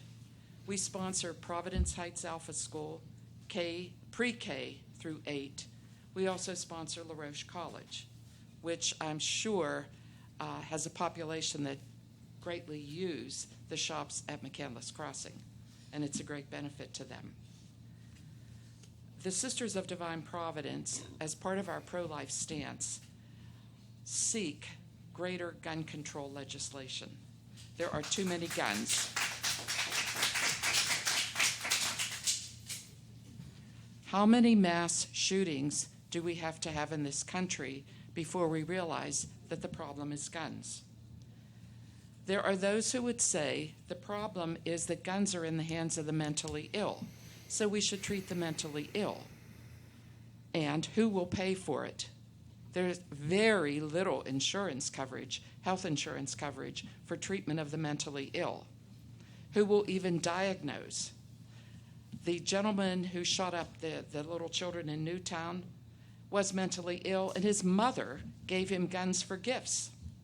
And look at the result of that. Have we forgotten that children are being killed by guns? The Second Amendment. One gentleman said he was a constitutionalist, and I know that people who like their guns insist that they have a right to have them because of the Second Amendment. If you read the Second Amendment carefully, nowhere does it say that anybody who wants to can have a gun. By the way, I was a teacher in another life, and I remember one of my students. His name was Jerry Donaldson. I taught him when he was a sophomore. When he was a senior, he was absent from school for a short period of time. When he came back, his classmates sort of always huddled around him, and I asked one of the guys what was going on, and he told me that Jerry had accidentally killed his best friend with a gun that wasn't loaded. And they were protecting him from other students who might ask stupid questions of him. He did not live very long after that. He died of heart problems. I learned that from his brother, who was a year older. I was shopping at Altmeyer's at the Bridgeville Shopping Center in August of 2009. When I left, a number of police cars came screaming down Route 50 in the direction opposite of where I was going. As soon as I got home, I turned on my computer to find out what happened. Do you remember the shooting at the LA Fitness Center, at the Bridgeville Shopping Center, right next door to Altmeyer's, where I was shopping? Well, I didn't sleep too well that night. Back to the Second Amendment. There's nothing in there that says anybody who wants to can have a gun. The Supreme Court perhaps ruled almost to that extent, but the Supreme Court has been wrong before. I'm also a practicing attorney. 1898 or thereabouts, they handed down the decision Plessy versus Ferguson, which said that separate but equal was okay. And that was the law of the land until the court in 1954 in Brown versus Board of Education said that doesn't work. And they fixed it. And I fully expect that something similar will happen to this interpretation of the Second Amendment. But there's also the Fifth Amendment, which talks about an unjust taking. And sometimes a taking occurs when people's property is affected by an activity that goes on in the neighborhood. So if we're going to rely on the Constitution, that's also a very important point. Sisters of Divine Providence have spent many lifetimes educating people to do good in our society, as Mr. McGurk well knows. So please understand that we feel very strongly about the fact that there are too many guns. Please take that into consideration.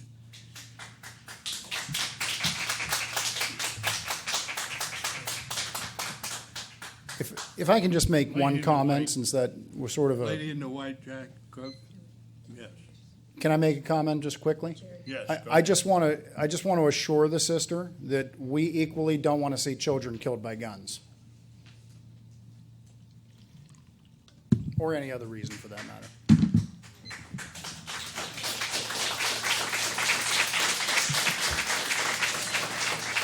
Hi, I am Cindy Walterman from McCandless, and I find myself in the very odd position of agreeing with the majority of town council here tonight.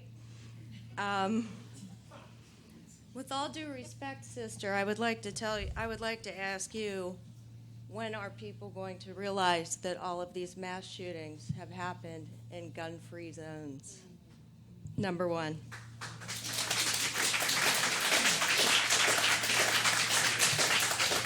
Number two, the child who was accidentally shot, that might not have happened had he been to a place like Impacts where he had learned properly how to use a gun.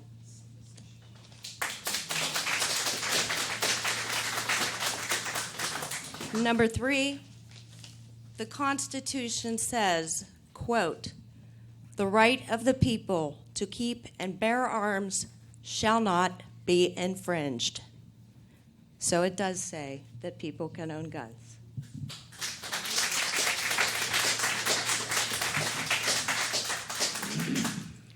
Secondly, I wanted to point out exactly how I came to the information that I gave you here tonight. What I did was I took comments from the Access McCandless site regarding the impacts discussion. I took every comment, both positive, both negative. I deleted the marketing stuff from impacts. I deleted the stupid banter that went back and forth. I counted up each and every comment. They are screenshotted right there for you to see. You can fact check me if you like. Out of 125 respondents, 85% are in favor of impacts coming here. So you're welcome to go fact check that if you like. And while I was going through those comments, I don't know if this person was a member of the citizens of McCandless or not. You will find in there that someone seemed to find humor in the fact that Chris Kyle, who was a sniper, decorated soldier, was a trained soldier and was shot and killed. They seem to find humor in the fact that Chris Kyle was killed despite the fact that he was trained, comparing it to impacts. I found that completely and utterly repulsive. It's in your packet. You can read it. You know, a lot of the folks ask why we need an indoor gun range. And here's one thing that nobody brought up. I don't know about you, but I feel like I live in Seattle lately with the weather. I mean, it's rained. How long has it rained? It's rained forever. When it rains, when it snows, when it's cold outside, we can't go practice. If you want to be a responsible gun owner, you need to go practice. You cannot go outside when it's raining, snowing, cold, which is like 90% of the time in Pittsburgh. A place like Impacts solves that problem.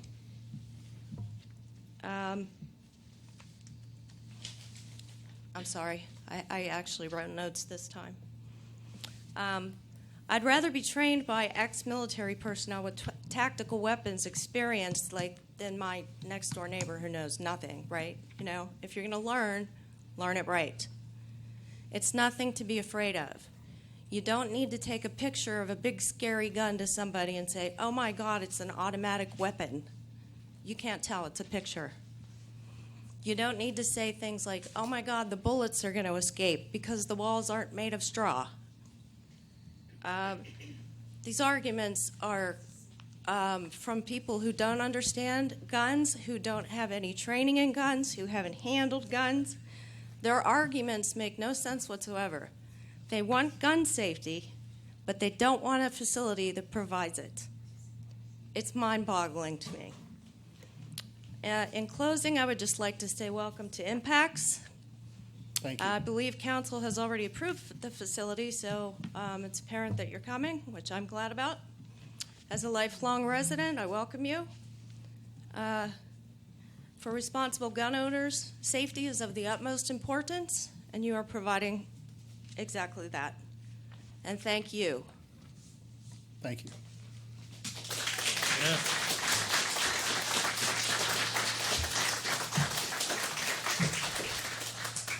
My name is Samantha Sham. I live in McCandless. First of all, I'd like to thank you for your service. You're welcome. And I appreciate the fact that the board of McCandless is trying to push for this to come, because as a very young adult working on my own and potentially buying a home on my own, personal safety is extremely important to me. The other thing that you had mentioned was active shooter training. I recently just come off of orientation for UPMC where they taught us the run, fight, hide method, and it sounded ridiculous in that orientation when they had said to us, if it comes down to it, you fight or flight kind of mode. And it didn't make sense to me because I'm not allowed to carry my weapon on UPMC grounds, but I'm allowed to throw fists at somebody with a gun. Makes zero sense. But I'm also not physically trained to take somebody down, so you're going to have UPMC employees or Allegheny Health Network employees try to fight somebody with a weapon with no training. So I appreciate the fact that you're willing to train people in self-defense beyond a gun. Thank you. My biggest issue here is everyone is claiming that there's no transparency with the board, and we've seen it before where we feel as though there's no transparency and we present facts and proof and things like that. This has transparency. The problem is people are against what the basis of this is, and it's not the transparency of McCandless board. And I appreciate the fact that you are continuing to try to be more transparent. The issue at hand is gun safety, gun owners, guns, period. Guns are scary and they'll always be scary, but if you don't know how to use them, or your neighbor doesn't know how to use them but finds themselves in a situation where they currently own one because they can, you've got a problem. Impacts is preventing those problems. You're worried about your children across the street from the mother house. I, a former graduate of LaRoche College, don't see an issue because the security at LaRoche, well, it may not be the greatest, and I'm walking to my car when it's not very light outside, and I'm concerned for my safety. Though I'm not able to carry a gun on campus, I still need to be physically trained to take down an assailant. It's not the transparency that's the issue here, it's the guns that are the issue. And I hope that the Board of McCandless will look at it exactly as that and look at the bigger picture. My safety is an issue no matter where I live. McCandless, North Allegheny, Ross, it doesn't matter. Somebody wants to come and get me, I'm 5'10" and probably weigh 115 pounds soaking wet, they're gonna get me, gun or no gun. Thank you.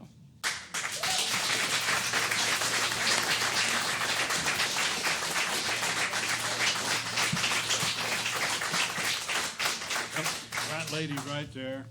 You, Marshall? yeah, come on. Is that Marshall? You can give that a tilt if you want. No, the microphone. You The can mic. Tilt, you can Mic. tilt the mic Mic. down. There you go. Usually I don't need a mic. Hi, I'm Marcia Caliendo from Mohican Avenue. I have a procedural question, and hopefully you can help me with this. This started out as a 4-story building, correct? And has gone to a subterranean for the firing range, and now it's a 2-story. Does council have to reapprove those plans? No. No? So I can start out with something and change it completely, and there's, If you shrink, you don't have to come back If to you shrink. council. Okay. If you want to grow at least 2,500 square feet or 10% of the development, you got to come back. oh, okay.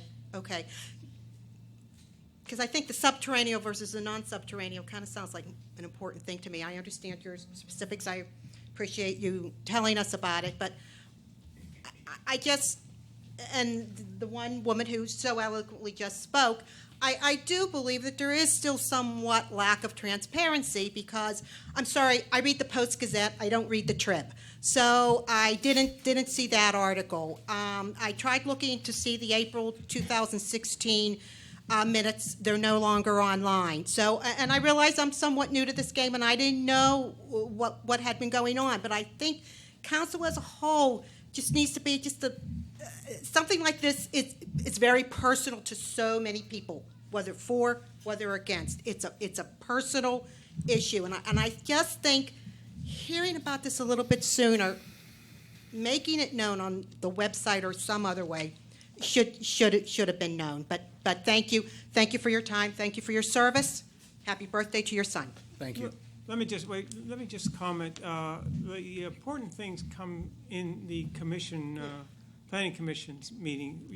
If you look at the computer and you get the planning commission agenda. Okay. It just click on the planning commission agenda.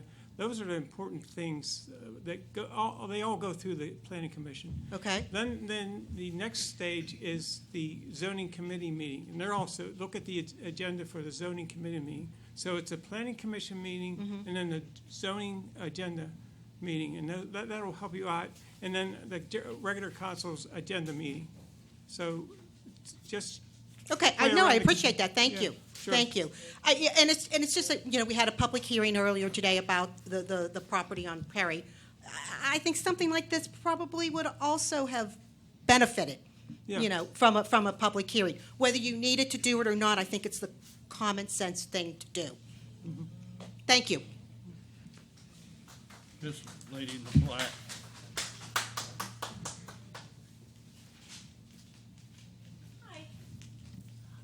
My name's Melinda Weddy, and I am a resident of McCandless. I just live a couple miles away from the crossing.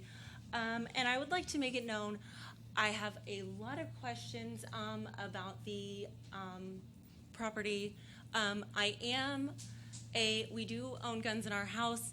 I do still have, quite a bit of issue about this being so close to my house, being in such a congested area with a lot of stuff. So I have a few questions about this, and I also want to just make a quick correction. I was a history teacher, so the Constitution being misrepresented, I take kind of issue with that. So the Constitution actually reads, "A well-regulated militia being necessary to the security of a free state, the right of the people to keep and bear arms shall not be infringed." So there was kind of a, part of that left off. But I just have some questions.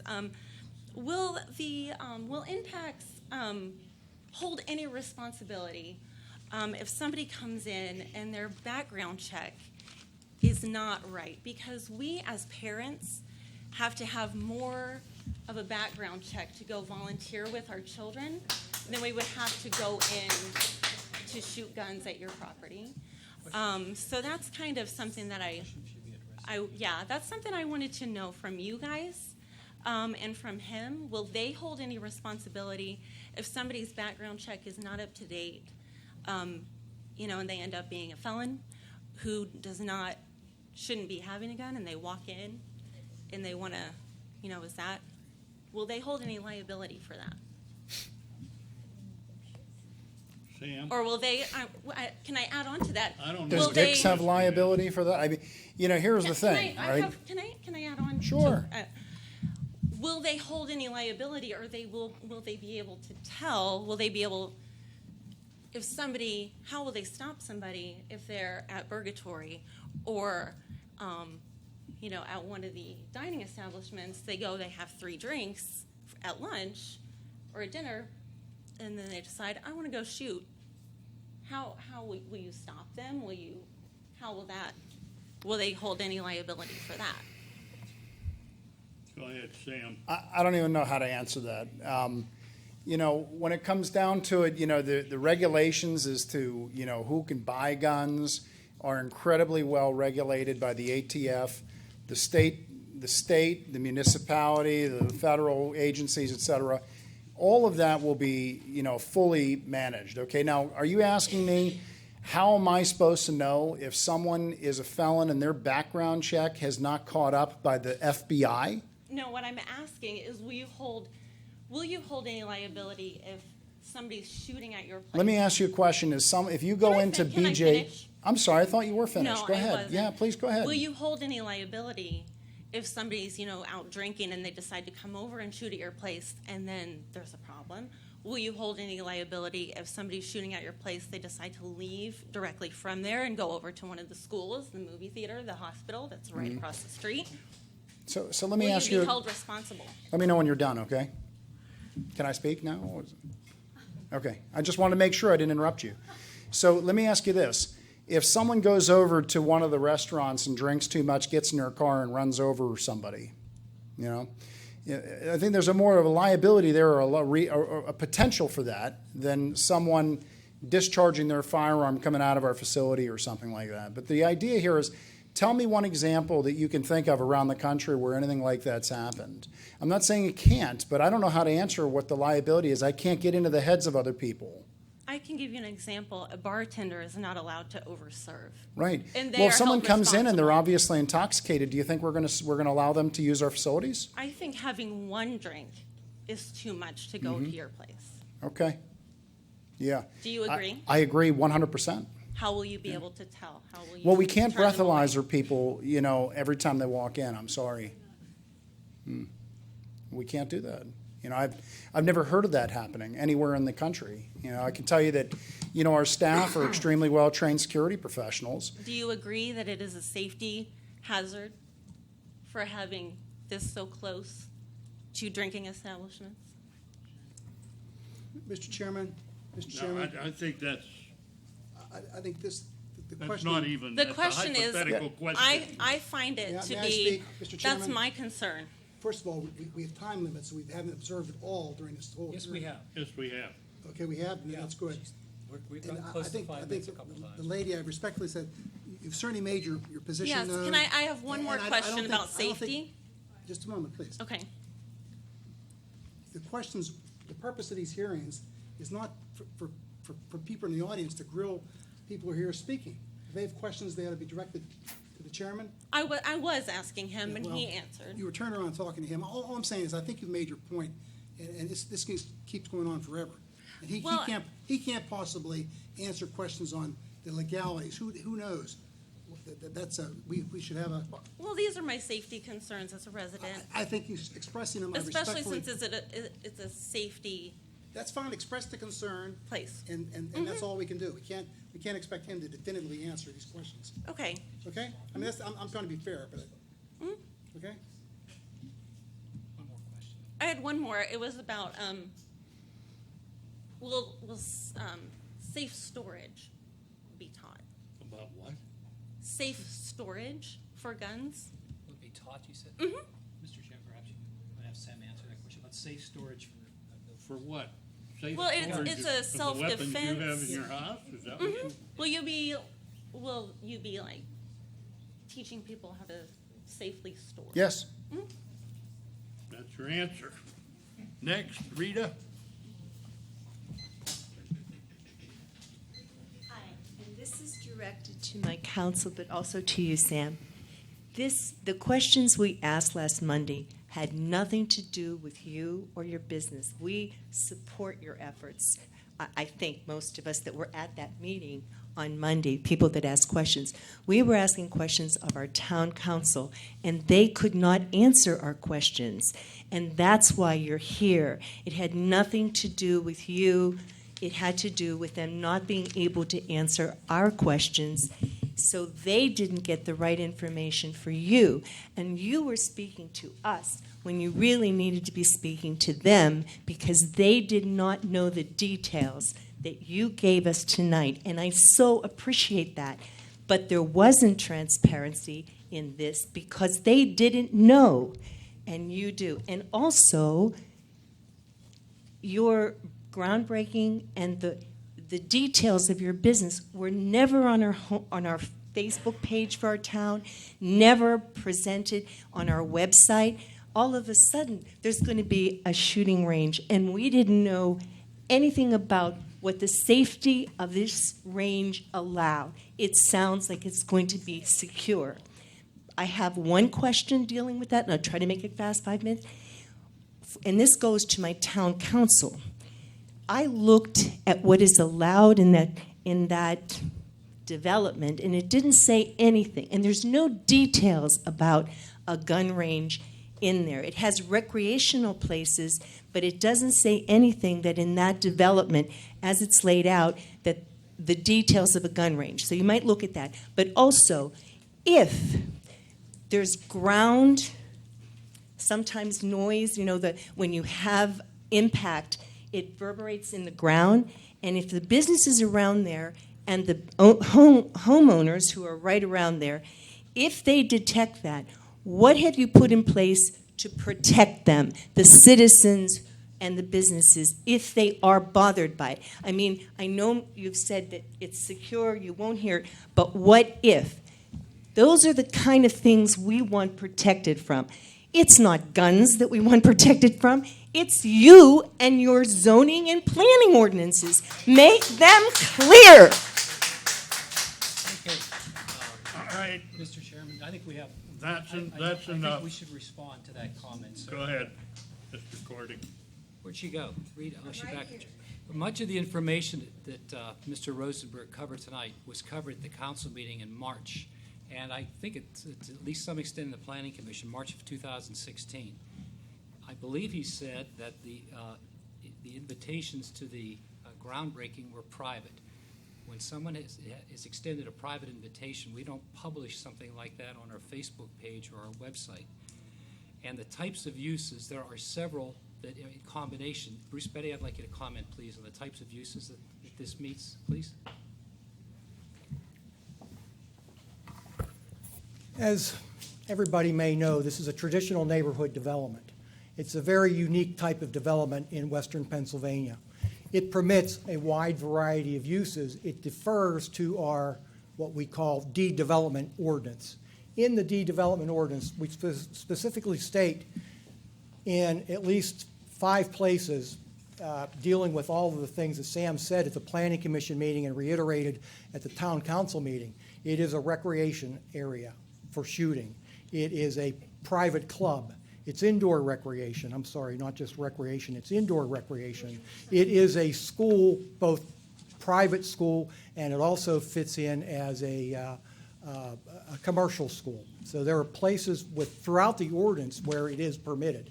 So the question, I think, and Sam, the lack of transparency, there is no lack of transparency. It was all stated very clearly by by Sam, and we went through it. We went through it in great detail. So I'm not sure where the lack of transparency was. I think it's been made very clear to everybody.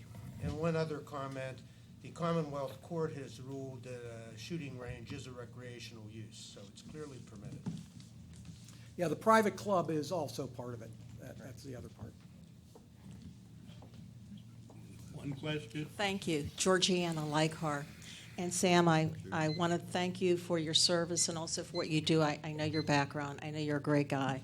I wish you the best in everything you do. And I was at the grand opening. And the reason why we thought that there might be issues with this in particular is whenever you introduced your mentor, whatever, as being from the Scottsdale Gun Club, I understand they have parties there. And so if they have these parties, will you be having the same thing? Will it be for members only?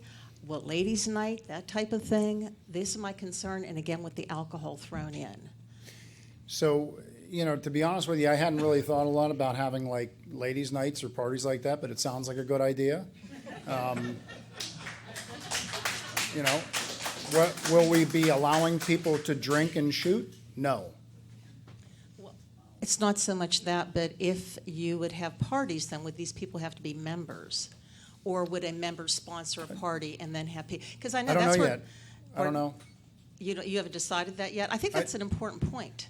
Because this is where a lot of money can be made. Training does not make a lot of money if you're dealing with schools and so forth. They're on strict budgets. When you start having outside parties come in, you know, the date night. That's where the real cash is in this enterprise. I didn't realize that you were an expert on my enterprise. I have a marketing and sales background career. Okay. Be that as it may, I've been in this business now for 14 years. Of that time, I've been planning this operation for 10 solid years. I can tell you that we're a training-centric organization. We do, right now, without having to do with firearms, we do bachelorette parties that are self-defense parties. That's fine. You know, thank you. That's great. You know, it's, you know, I can't tell you exactly what the full scope of the, you know, the fun things that we might do. I just don't know yet. So, in other words, that's on the table. And would that particular type of thing then be revisited by council? Would you present that if you say you're going to start having parties with people who are not licensed, who are not background checked? What do you mean by licensed? Well, if they come in off the street for a bachelorette party, whatever, Yeah, if they're they're not being members, safe. not members. Well, they would have to be. There would have to be some kind of dynamic there of membership or something. But I can say that, you know, I really don't know that I can answer it any better than I have. I just don't understand what the concern is. Sam, let the solicitor. Well, and that's I'm the sorry. other thing, you're governed by the ATF regulations. You get your license through them, and they really supervise you. So they're the ones that are going to be looking out for Well, that kind I'm of thing. saying membership and non-members coming in We're for talking about these behavior parties. also there. Pardon? We're talking about behavior there also. ATF. Behavior and also ATF has to follow that regulations. members versus non-members coming for parties. That's my concern. Thank you. She doesn't have to, This she is doesn't have the- to ask a question. This is You the- can make a comment. You don't have to. You don't have to. You're raise gonna a have to question. ask a question. You got one We got somebody back there with a question? comment. Comment?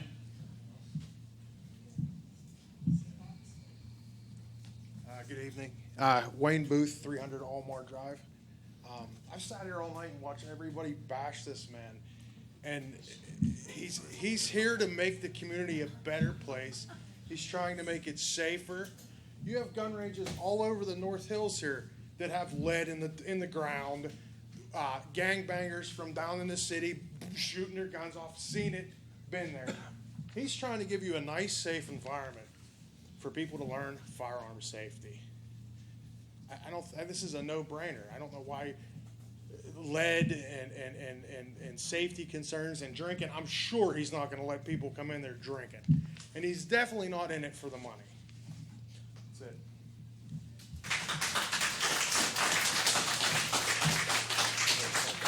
Okay, I think that's enough. You got a What? hand. You We got a got a hand. black hand You got there? a hand. All right. A black arm appeared, Like a black suit. but it's Mr. Kirk. Thank you for being recognized. My name is Bill Kirk, 198 Ridgeview Drive. And I'm here to just comment and give the council some advice. We've heard a lot of strong personal feelings both ways here tonight. I have strong personal feelings myself. I will let you know I am pro-life and I'm also pro-responsible gun ownership. Those are not two mutually exclusive things. And tonight, I'm so pleased that you invited Sam back. I think it was Councilwoman Powers that suggested this hearing. Thank you for doing this to set the record straight for our community. After hearing the facts, I'm so proud that Sam and his team selected McCandless, and welcome. You know, I'm a member of a gun club in Ross. We have hundreds of people on the waiting list. There's absolutely a demand for this and absolutely required for responsible gun ownership. So this is a permitted use under development, and so I just ask that when you make your decision, that you don't use personal feelings to stomp on people's personal property rights. Private property rights are absolutely critical to our democracy, to our way of life, and so please set aside your personal feelings. We will never all agree. We will never all agree. But let's keep the rule of law. Let's respect our private property rights and approve this. Thank you. Mr. Kirk, may I tell you, this has already been approved. Okay, This and is that's, just and the a- groundbreaking was held, and so. The groundbreaking. I just wanted to make sure that this hearing, that we weren't doing this to try and reverse a It has decision. nothing to do with approval. It's Okay. already approved. This is an informational meeting. Well, thank you for that. Thank you for putting the fears of many people's to rest here tonight. And maybe even we'll hear an apology. Thank you. Thank you.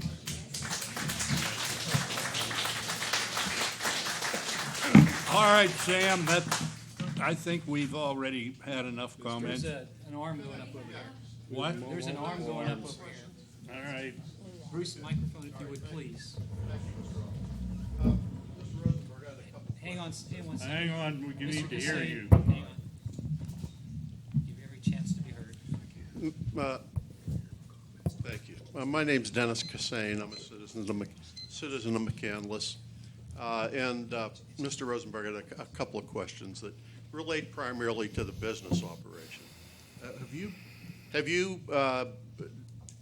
said you've been in business since 2003, I believe.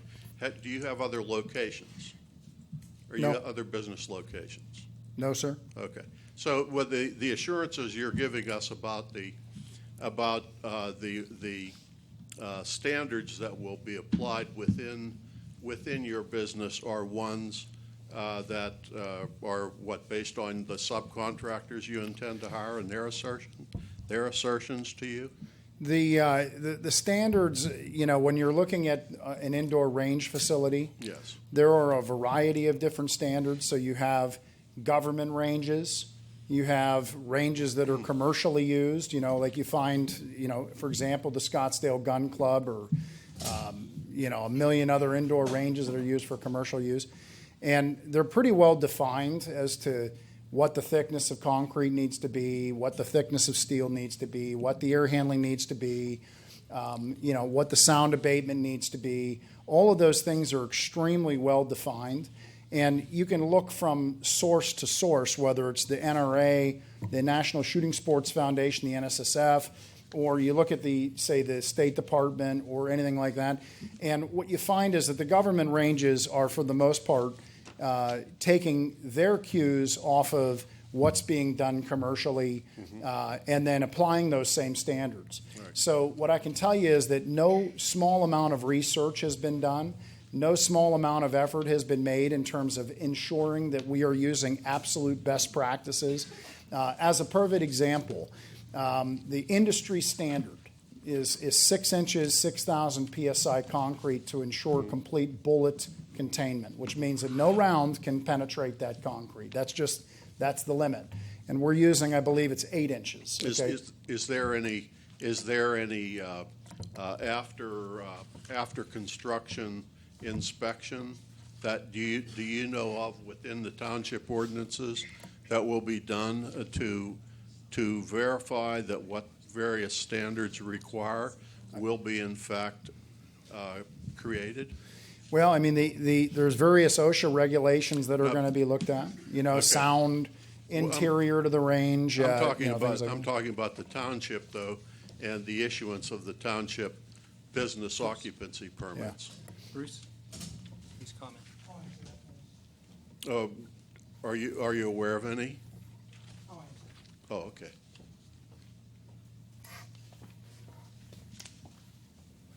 There's no mic there. I'm sorry. No mic there. My bad, sorry. I thought it was an empty one. That's a great question, and I'm glad you asked it, because if we haven't done it already, if the plan reviewer hasn't already done it, we have something in the building code that is required called special inspections. And that will be a special inspection that is required.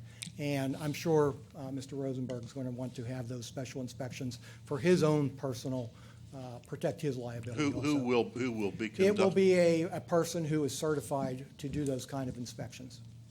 Okay, but that will be a person to be determined. Yes. And it's not presently written into any ordinances that we have. Is that correct?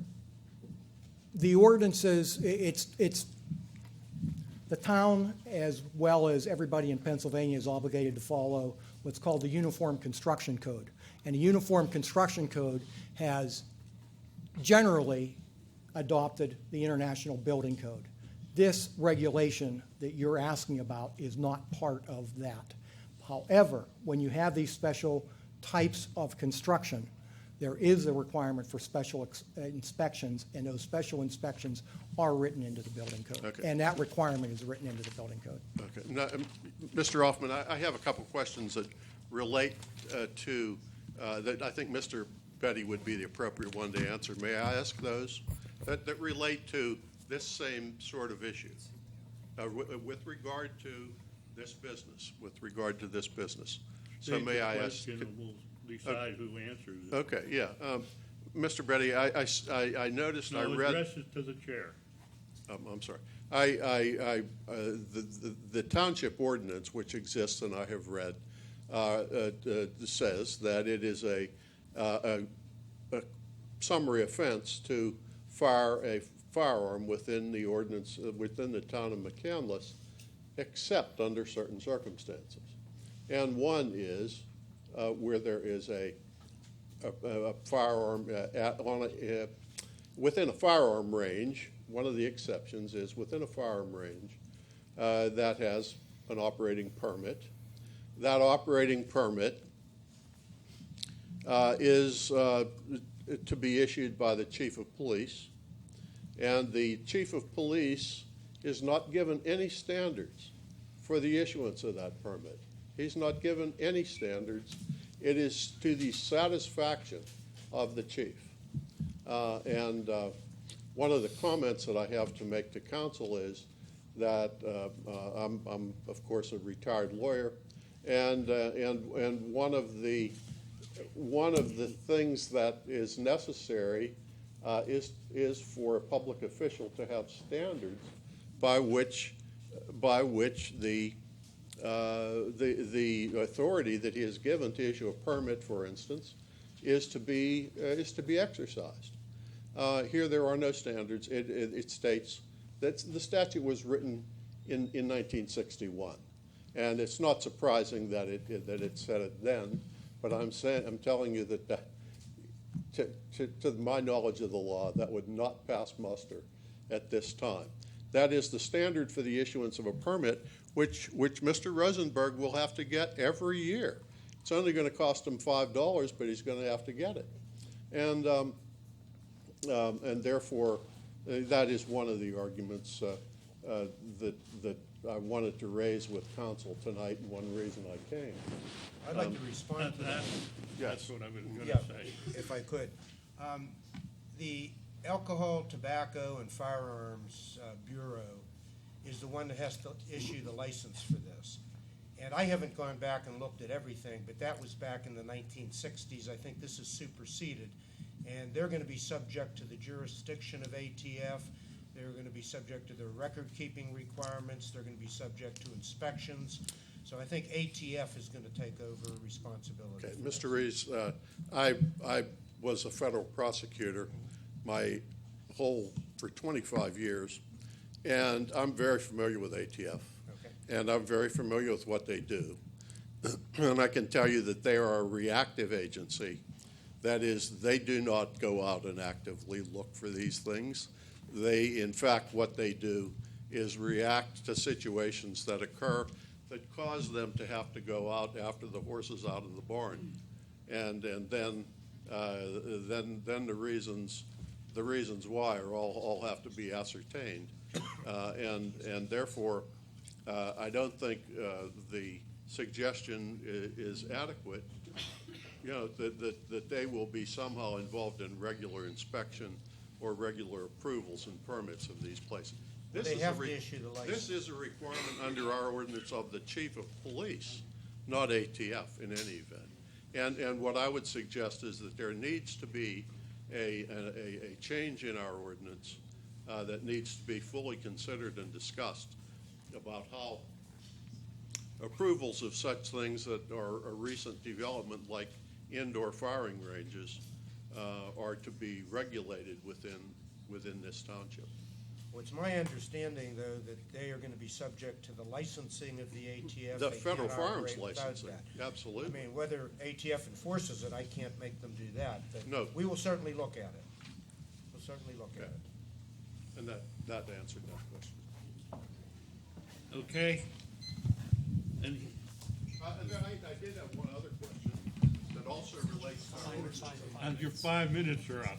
Well, it's an important one because it either establishes the exception or doesn't within our statute, and it's for Mr. Rosenberg, and it has to do with the whether or not this will be open and available for public use, this establishment.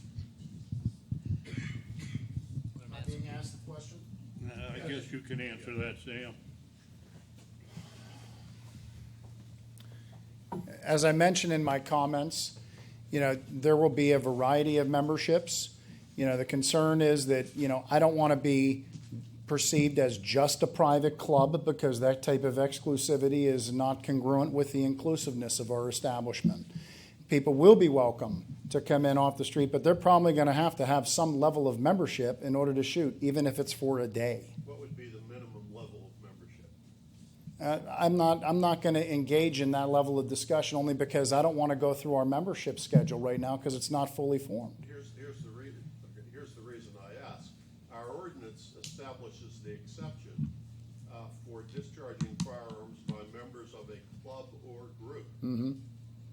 And unless those people are members of a club or group, a real club or group, not a group can be 5 people who come in as a collective and say, well, we're a group. But to give that any meaning and significance, that term, for the statute, for the ordinance, and not just be to mean nothing, and I assume council meant it to when they adopted this to mean something, then it can't just be anybody off the street without a change in the ordinance. Okay? That's all. And the comment is that the ordinance was made for an outdoor range. It appears to have been made for an outdoor range, or it's certainly there. In fact, it doesn't even make that distinction. It doesn't make any distinction. Doesn't make any distinction, but it was primarily intended, I believe, for an outdoor range. Because there were no indoor ranges. There were no. The first indoor range I recall in this township is in the school building. But otherwise, that it's for a club or a group, it says. Otherwise, it's unlawful to discharge a firearm in the township. Not completely accurate. Not completely accurate. That's not completely accurate, but that's another matter. Another matter. Well, we'll take a look at it. We'll take a look at it. Okay. Do you have a question? Identify yourself. Comment. John Harrison, 1473 Hedwig Drive. Sam, thank you for your service. You're welcome. Really, this is directed to council. Sam's original plan, or the landlord of the building's original plan, was, I believe, 35,000 square feet. No? What was the square footage of the building? 55,000. Okay, I'm sorry. That makes it even better. 55,000 square feet. So, per the square footage, per the township's charter, you have to have so many parking spaces per square footage of space. Is that correct? Wherever he went. Yes, that's correct. Okay, so that being said, their original plan was for 55,000 square feet. You can change it, you can shrink it down. So their original plan, we'll just for easy thinking and figuring, we'll say it was 100 spaces. So when their plan shrunk, did their parking size shrink accordingly? No. So it still is at the original number of 100 spaces. And if our zoning officer knows that off the top of his head, where is he? I do not know that off the top of my head. Okay. Okay. I do know that it was reviewed in the parking spaces,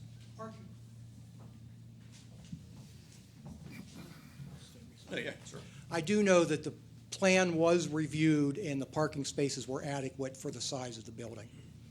But the exact number, I don't know. That was for the first building. And for the second building. And for the The revision met all of the town requirements. Okay, So then, if you would kindly ask Sam what his projected number of people that would be within the facility within an 8-hour period of time and using the business. I don't think he knows that answer. Yeah, we're not open yet. Okay. I don't know.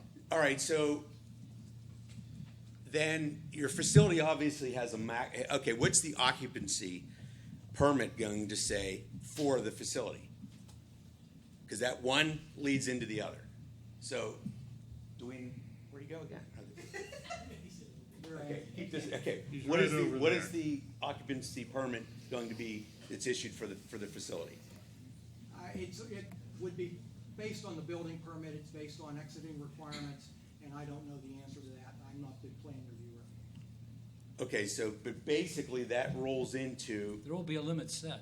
a limit set, and then also that limit for where this piece of property is located is not relying on parking that is part of the rest of the facility where the movie theater is, where the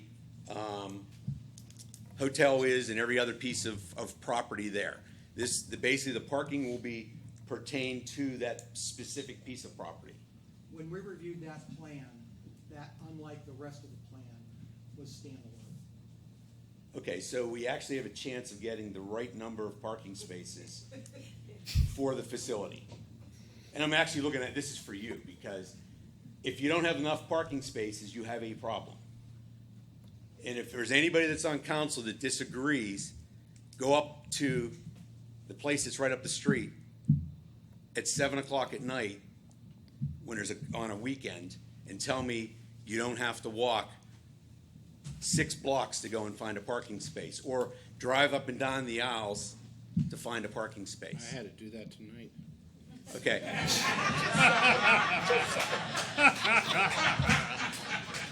Good point, Steve.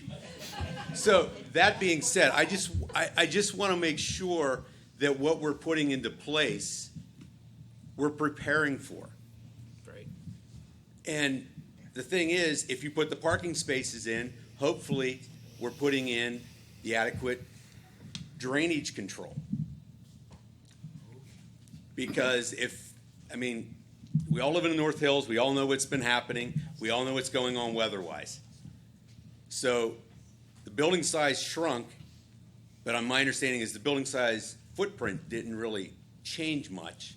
It was more this than this. All approved stormwater Okay. stayed in place.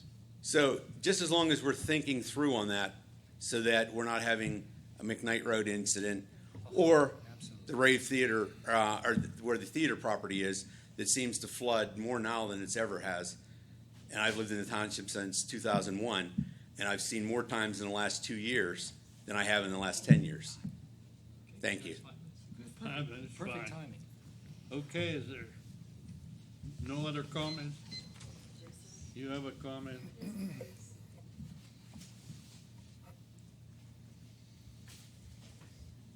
I'm Nancy Vogley. I live up on Grubbs Road, and I've lived in this area for a long, long time, although I moved away.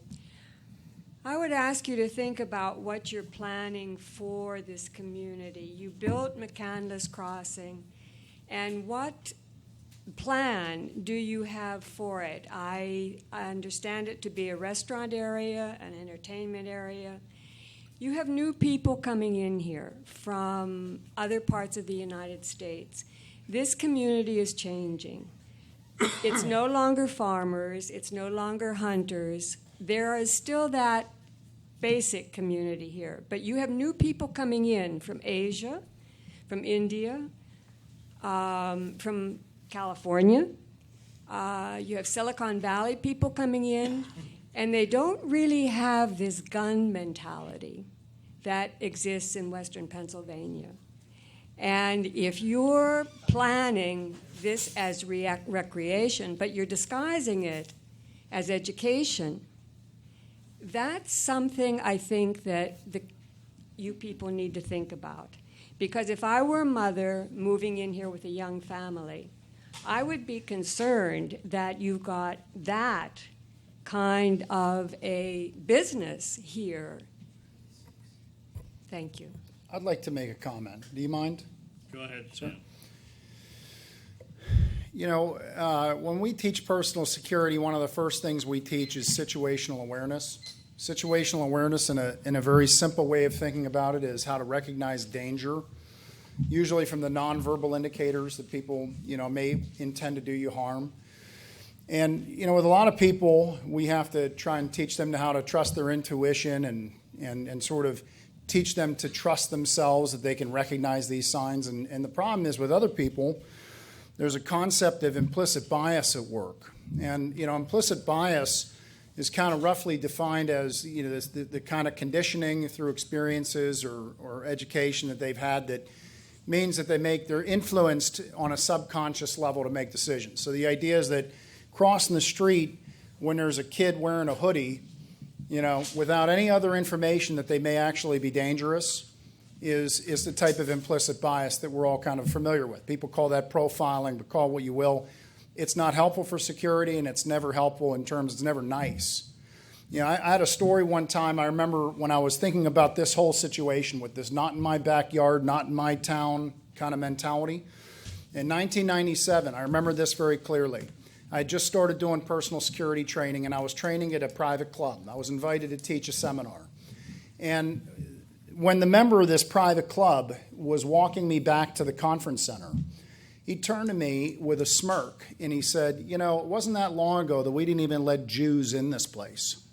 All right? And I never forgot the way that made me feel in that moment. And I can tell you that the type of bias that I feel when I hear not in my backyard, we don't like guns here, this isn't about guns. This is about fairness. We did everything according to plan. We did everything with full transparency. We met all the ordinances. We did everything that was necessary. We are not a bad organization by any means, and I take incredible exception to people trying to suggest that we are. So, I don't try to change people. I don't try to tell them, you can't, you're not entitled to your opinion. In fact, I respect your opinion tremendously. In our daily work, we work with people on both sides of the fence, so to speak. Everybody's been talking about guns, Second Amendment, this, that, the other thing. It's not about that to me. This is about simple fairness. And at the end of the day, we are an organization that stands for a safer community. We stand to empower people. That's what we are all about, period. So I would appreciate, just understanding that there are different types of biases out there, but that's exactly the same kind of thing I feel every time someone says, not in my backyard here. Okay. Thank you, Sam. Thank you for giving us your time and your efforts and educating us on the problem. Thank you all. Thank you very much.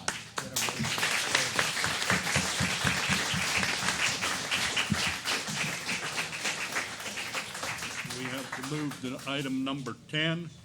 Mr. Chairman, I move to enter into executive session to discuss a personnel matter related to collective bargaining. Second. Second, been moved and seconded to go into executive session. All those in favor indicate by saying aye. Aye. Opposed? Motion carried.